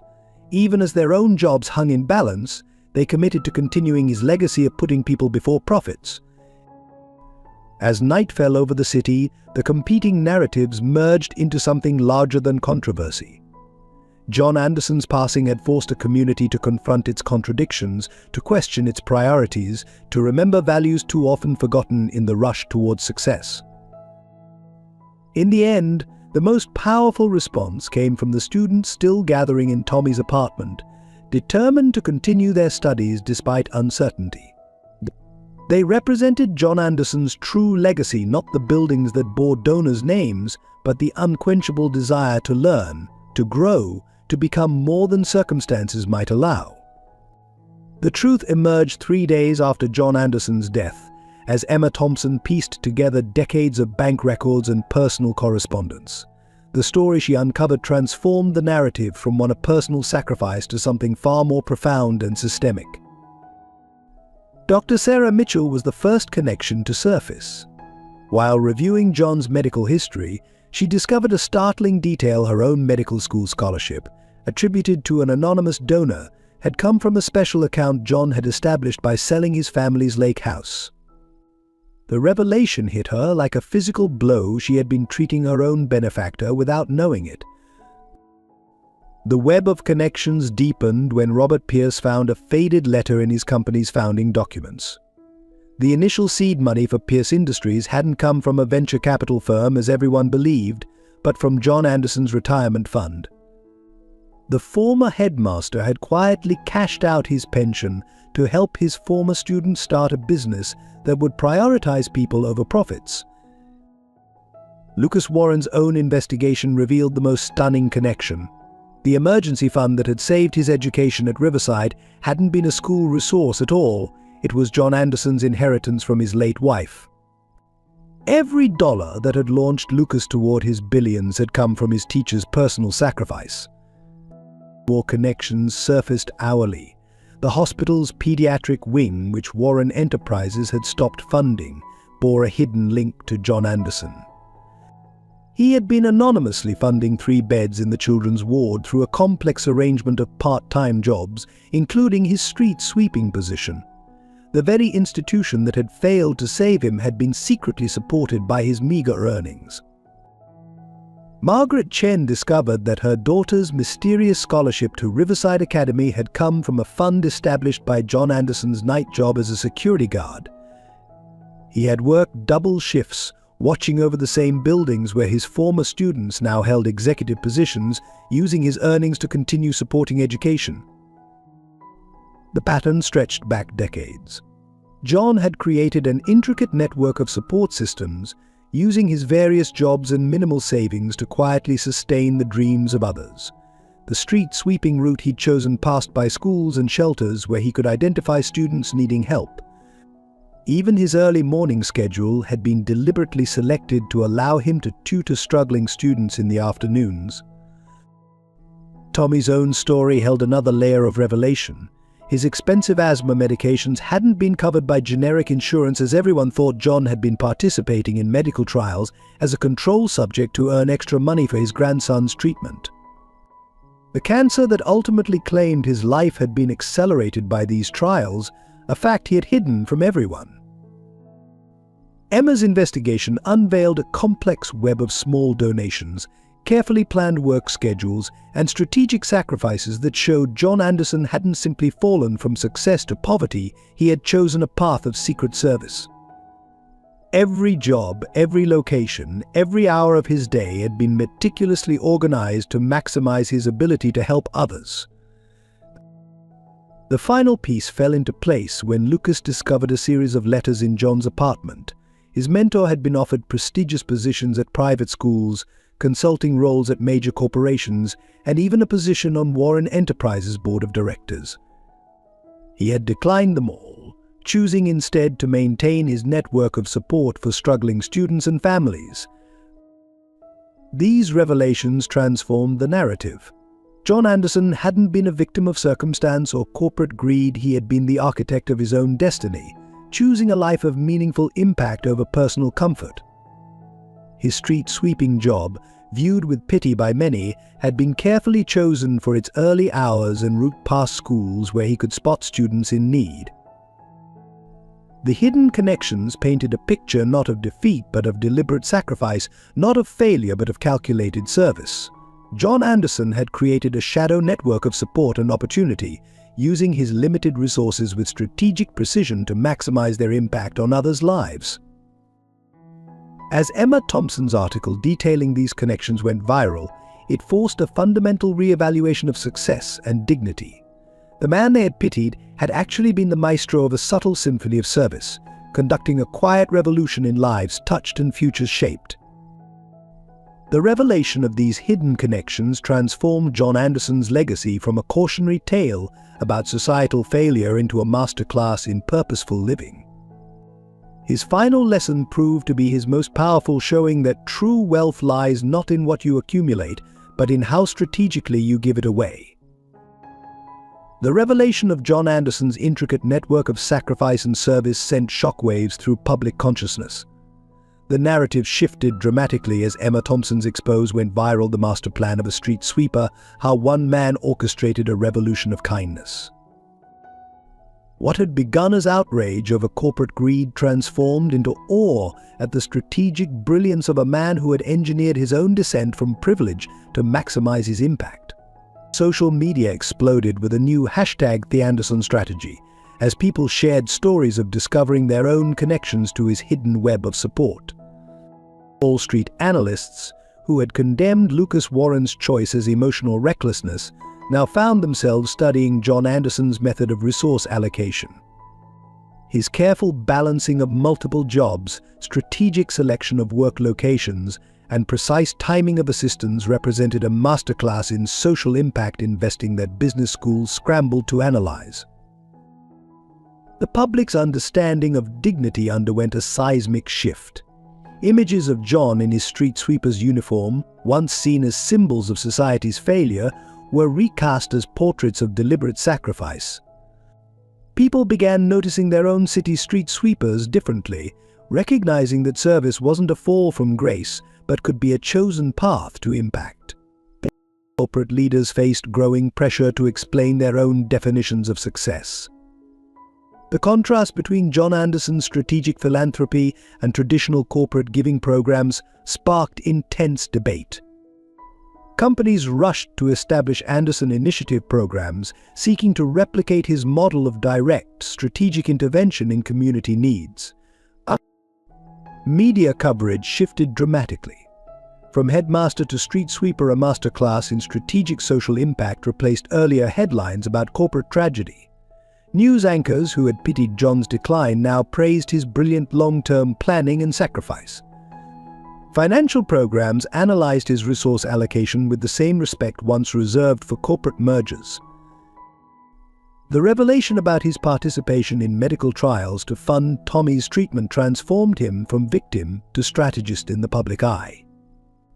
Medical ethics boards began examining how clinical trial compensation could be better structured to prevent such desperate choices, while admiring the strategic thinking behind his decision. Lucas Warren's reputation underwent its own transformation. What had seemed like impulsive corporate suicide was reframed as a student finally understanding his teacher's ultimate lesson.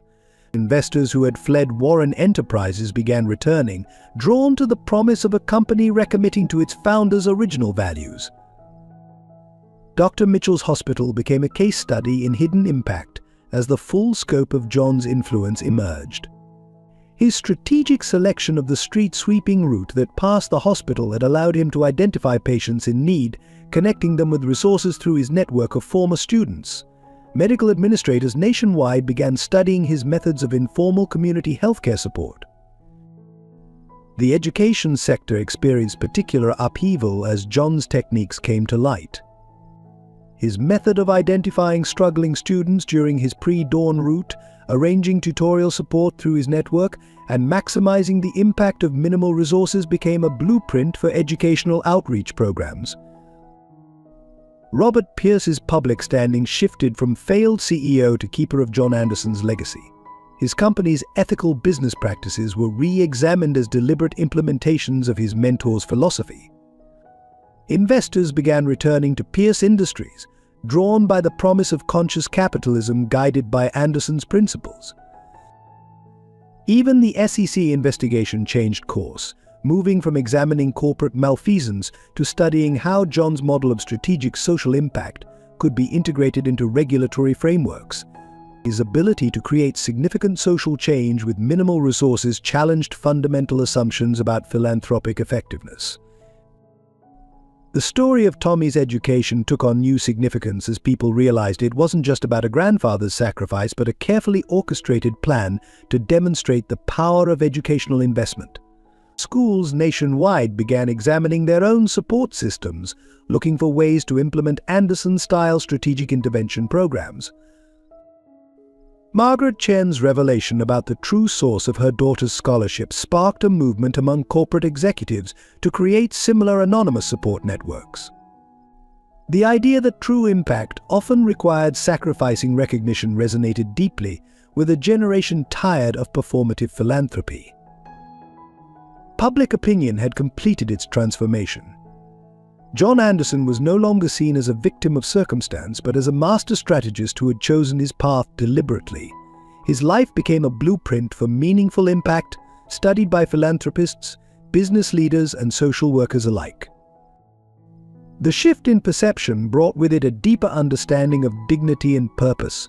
People began questioning their own definitions of success, examining whether their achievements matched John Anderson's standard of strategic impact. His final lesson, that true leadership often requires choosing influence over affluence, became a touchstone for a society re-examining its values. The public no longer saw a tragedy in John Anderson's story, but a triumph of strategic compassion. His legacy was not just in the lives he'd touched, but in demonstrating how careful planning and willing sacrifice could multiply impact far beyond apparent resources. The full scope of John Anderson's impact emerged like a complex tapestry in the weeks following his death.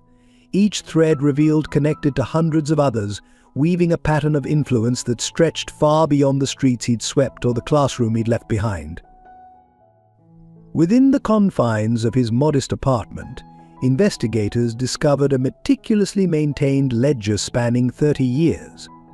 Every penny earned from his multiple jobs had been carefully allocated Sarah Mitchell Medical School application fees, Robert Pierce business license, Lucas Warren winter coat and lunch program. The entries, written in his precise handwriting, documented thousands of small interventions that had altered the trajectories of countless lives.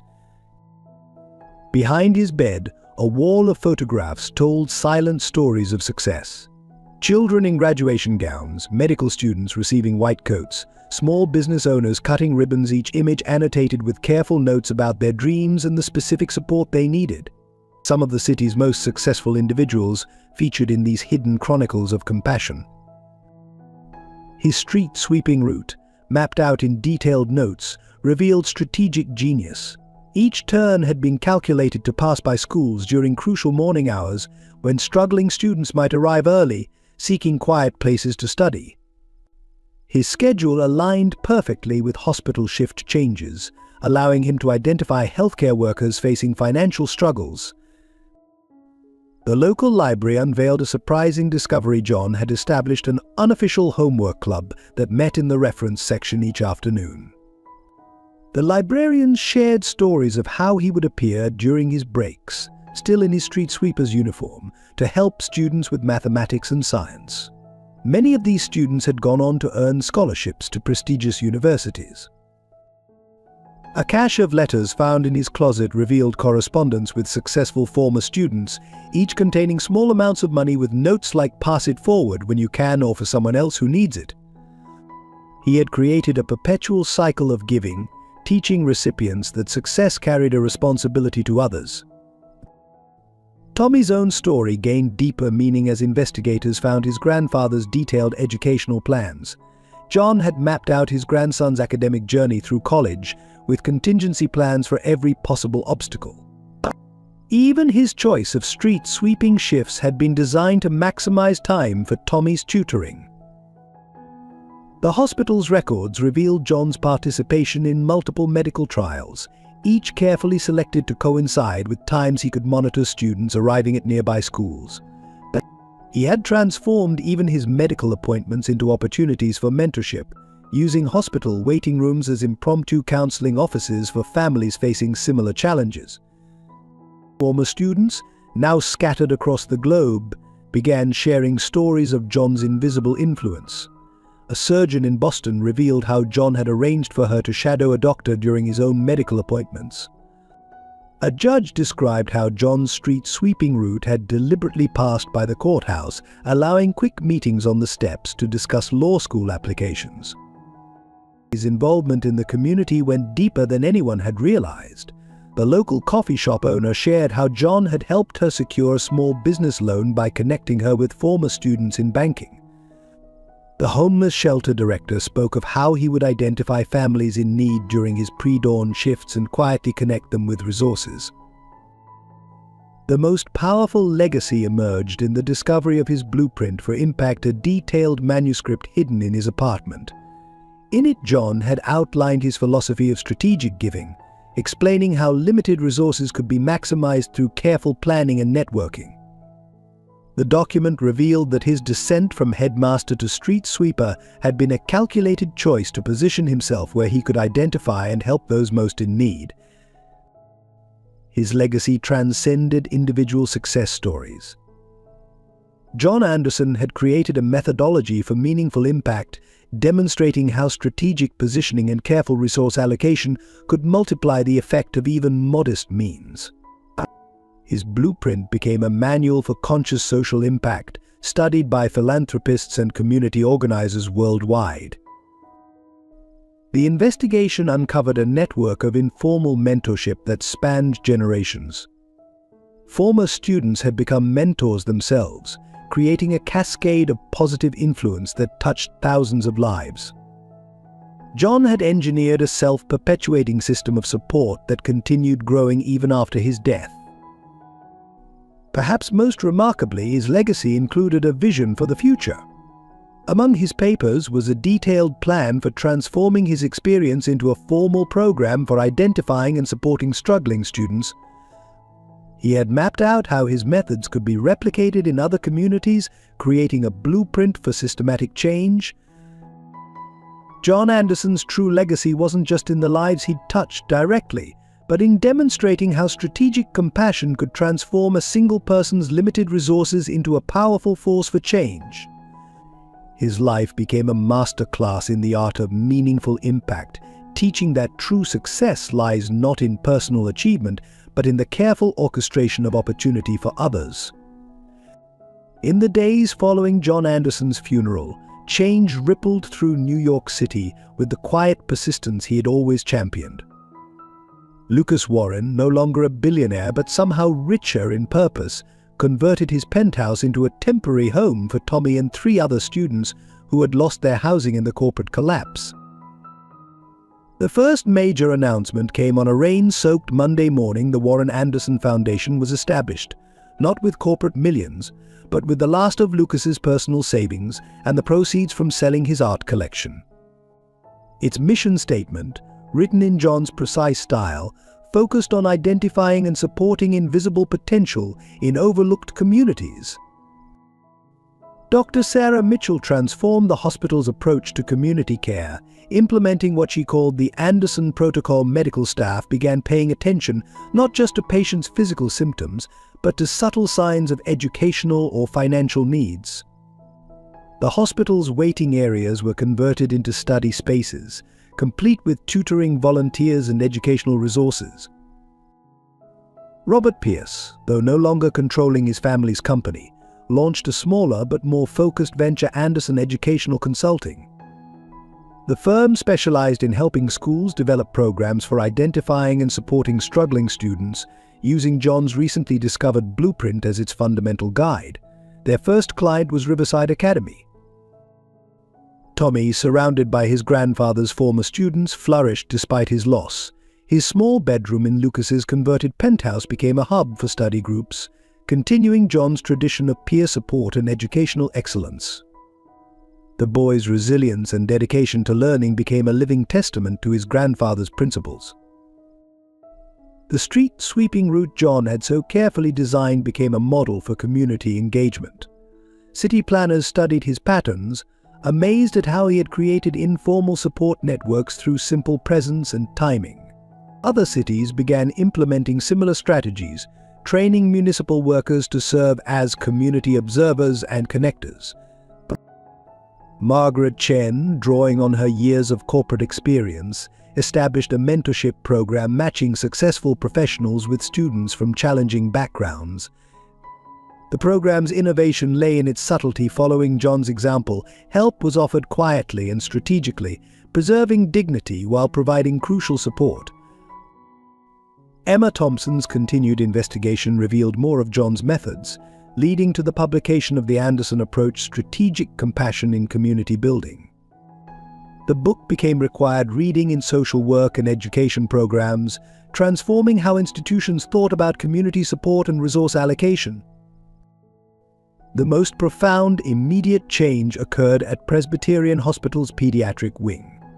Anonymous donations, many from John's former students, created a sustainable fund for families facing choices between medication and education. And every contribution came with the same note: pass it forward when you can, echoing John's lifelong philosophy. Lucas, though stripped of his corporate titles, found himself busier than ever. He spent mornings teaching mathematics at Riverside Academy, afternoons overseeing the foundation's development, and evenings helping Tommy with homework. His former business acumen, once used for acquisitions, now focused on maximizing social impact with minimal resources. The apartment building where John and Tommy had lived became an unofficial community center. The tutoring program he had started in his small living room expanded to occupy the entire first floor, donated by the landlord, another life touched by John's quiet influence years before. Local businesses, inspired by the revelations about John's strategic networking, began their own initiatives. Coffee shops offered quiet study spaces during off-peak hours. Restaurants implemented discrete meal programs for struggling students. Bookstores created homework help corners. The community's resources, though not increased, were being reallocated more effectively. The Street Sweepers Union established the Anderson Excellence Award, recognizing members who went beyond their official duties to support their communities. The first recipient was a woman who, inspired by John's example, had been using her early morning route to identify elderly residents needing assistance. Even the corporate world felt the immediate impact. Companies began evaluating their community involvement not by dollars donated, but by lives touched and potential unlocked. The Anderson Metrics became a new standard for measuring corporate social responsibility, focusing on strategic impact rather than monetary value. Through it all, Tommy maintained his grandfather's precise schedule: early morning studies, focused school days, and evening tutoring sessions with younger students. He had inherited not just John's dedication to education, but his understanding that true learning always carried an obligation to teach others. These immediate changes, though significant, were just the beginning. John Anderson's strategic approach to community impact had planted seeds that would continue growing, transforming how society thought about success, service, and the power of strategic compassion. 1 year after John Anderson's passing, Riverside Academy hosted a dedication ceremony for its new Community Engagement Center. The building, its architecture reflecting John's philosophy of accessibility, featured floor-to-ceiling windows that allowed passers-by to see the studying students within a transparent beacon of educational opportunity. Lucas Warren stood at the podium, no longer wearing designer suits but carrying himself with a different kind of dignity. "My mentor taught us that true education isn't confined to classrooms," he addressed the gathered crowd. "It happens in street corners, waiting rooms, and pre-dawn hours. It happens wherever someone chooses to teach and another chooses to learn." The Warren Anderson Foundation had exceeded all expectations, not through financial power, but through strategic implementation of John's methods. Their street-level scholarship program had identified and supported over 300 promising students in its first year, using a network of community observers modeled after John's early morning routes. Tommy, now 13, had emerged as a natural leader among his peers. His grandfather's dedication to education lived on in the study groups he organized, the younger students he tutored, and his unwavering belief that everyone deserved a chance to learn. His own academic excellence had earned him a spot in Riverside's advanced program, where he often found himself teaching concepts to classmates. Dr. Mitchell's implementation of the Anderson Protocol had transformed Presbyterian Hospital's approach to community health. The waiting areas, once sterile and intimidating, now buzzed with quiet activity students completing homework, adult education classes, and informal mentoring sessions. Healthcare had become holistic, addressing not just physical symptoms but educational and social needs. Robert Pierce's educational consulting firm had expanded nationwide, helping schools implement John's methods of identifying and supporting struggling students. The Anderson model of community engagement had been adopted by school districts across the country, proving that strategic compassion could work on a large scale without requiring massive resources. The street sweeping route that John had so carefully designed became a case study in urban planning. Cities worldwide had begun training their municipal workers in the Anderson approach to community observation and support. Street sweepers, bus drivers, and maintenance workers were now seen as crucial links in the social support network. Margaret Chen's mentorship program had paired over 1,000 professionals with students in need, each relationship carefully structured to preserve dignity while providing support. The program's success rate in college admissions and job placements proved that John's methods could be replicated and scaled effectively. Emma Thompson's book had sparked a revolution in social work education. Universities now offered courses in strategic community impact, studying John's techniques for maximizing limited resources through careful planning and networking. His blueprint had become a manual for effective social change.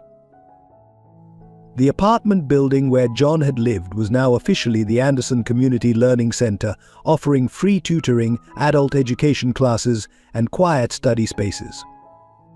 The wall of photographs he had maintained now extended through the entire first floor, documenting an ever-growing network of success stories. Local businesses had fully embraced the Anderson model of community support. Coffee shops hosted study groups, restaurants provided discrete meal programs, and bookstores offered homework help corners. The community's resources, though not increased, were being used more effectively through strategic coordination. Presbyterian Hospital's pediatric wing, saved by a network of small donations, had become a model for community-centered healthcare. The waiting room where John had spent so many hours now featured a plaque "Education happens everywhere," a reminder of his belief in turning every moment into a learning opportunity. The city's street sweepers had become proud participants in the Anderson Initiative, using their early morning routes to identify community needs and connect people with resources.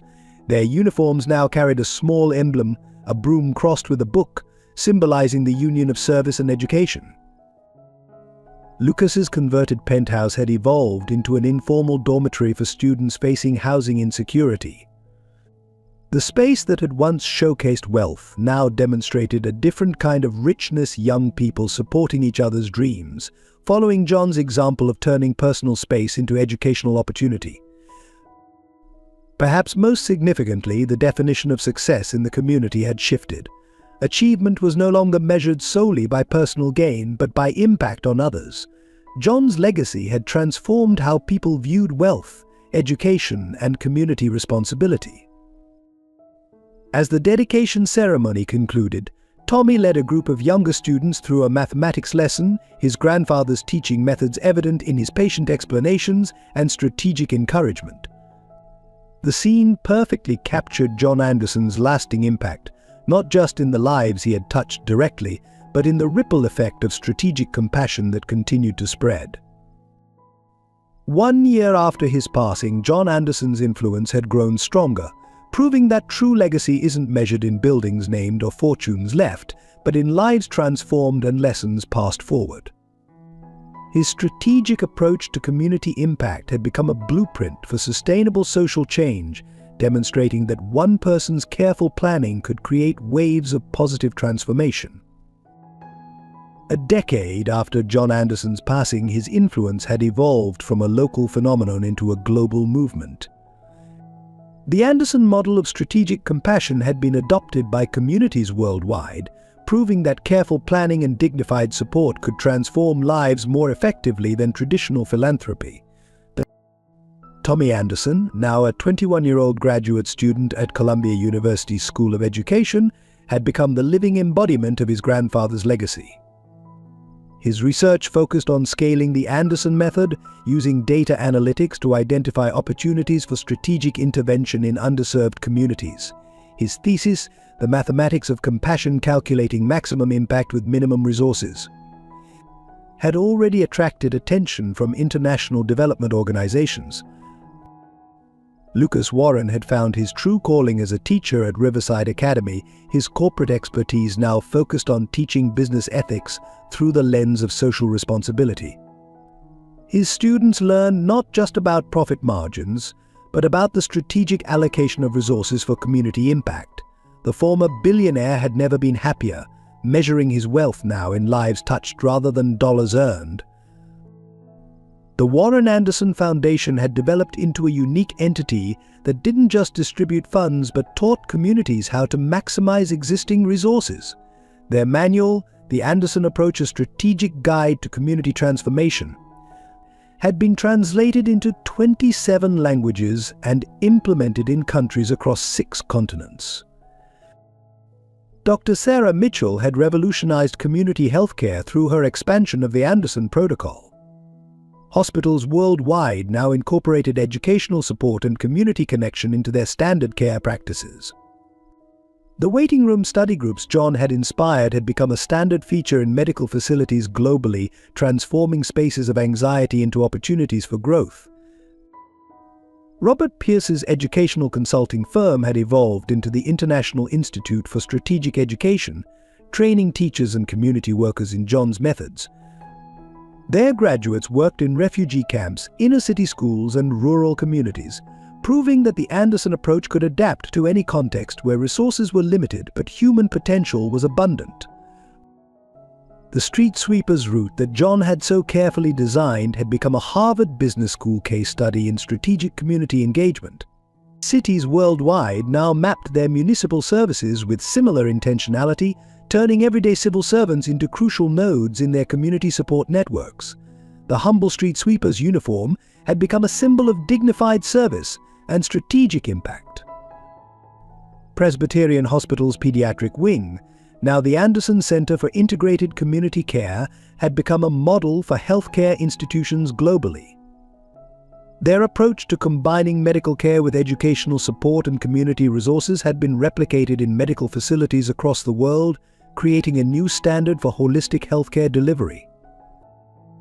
Margaret Chen's mentorship program had expanded into a global network, connecting professionals with students across borders and cultures. The program's success had challenged traditional notions of mentorship, showing how carefully structured support could bridge social and economic divides while preserving dignity on both sides.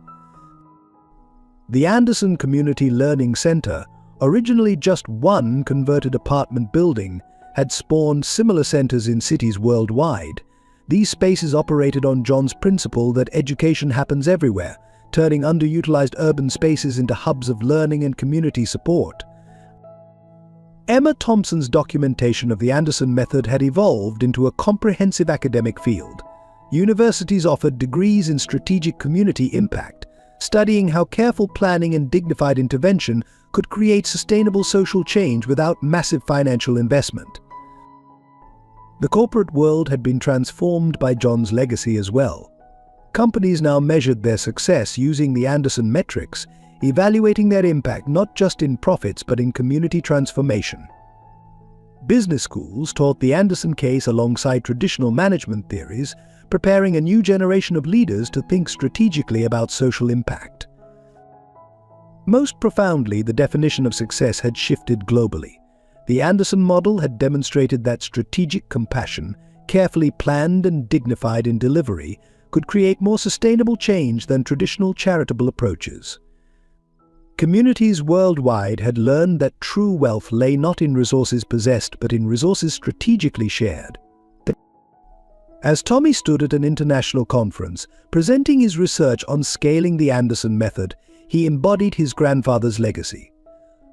The street sweeper's grandson had become a global authority on strategic social impact, proving that education and opportunity, properly structured, could transform not just individuals but entire societies. The future that John Anderson had quietly planned for during his pre-dawn roots had become reality on a scale he could never have imagined. His strategic approach to compassion had created a blueprint for sustainable social change that transcended cultural and economic boundaries. The humble street sweeper's carefully planned routine had evolved into a global movement, proving that true vision, combined with strategic planning and unwavering dignity, could transform the world. A decade after his passing, John Anderson's legacy continued to grow, not just in the lives he had touched directly, but in the millions who now benefited from his strategic approach to creating change. His final lesson that careful planning could multiply the impact of limited resources had become a guiding principle for social transformation worldwide. John Anderson's story reminds us that true impact often starts with a single compassionate action. If this tale of dignity and purpose has touched your heart, join our community by subscribing to our channel. Share this video with loved ones who might need a reminder that one person can make a difference. Hit the like button to help spread this message of hope, and leave a comment sharing how this story resonates with you. Together, we can create a ripple effect of kindness, just as John did through his quiet acts of service.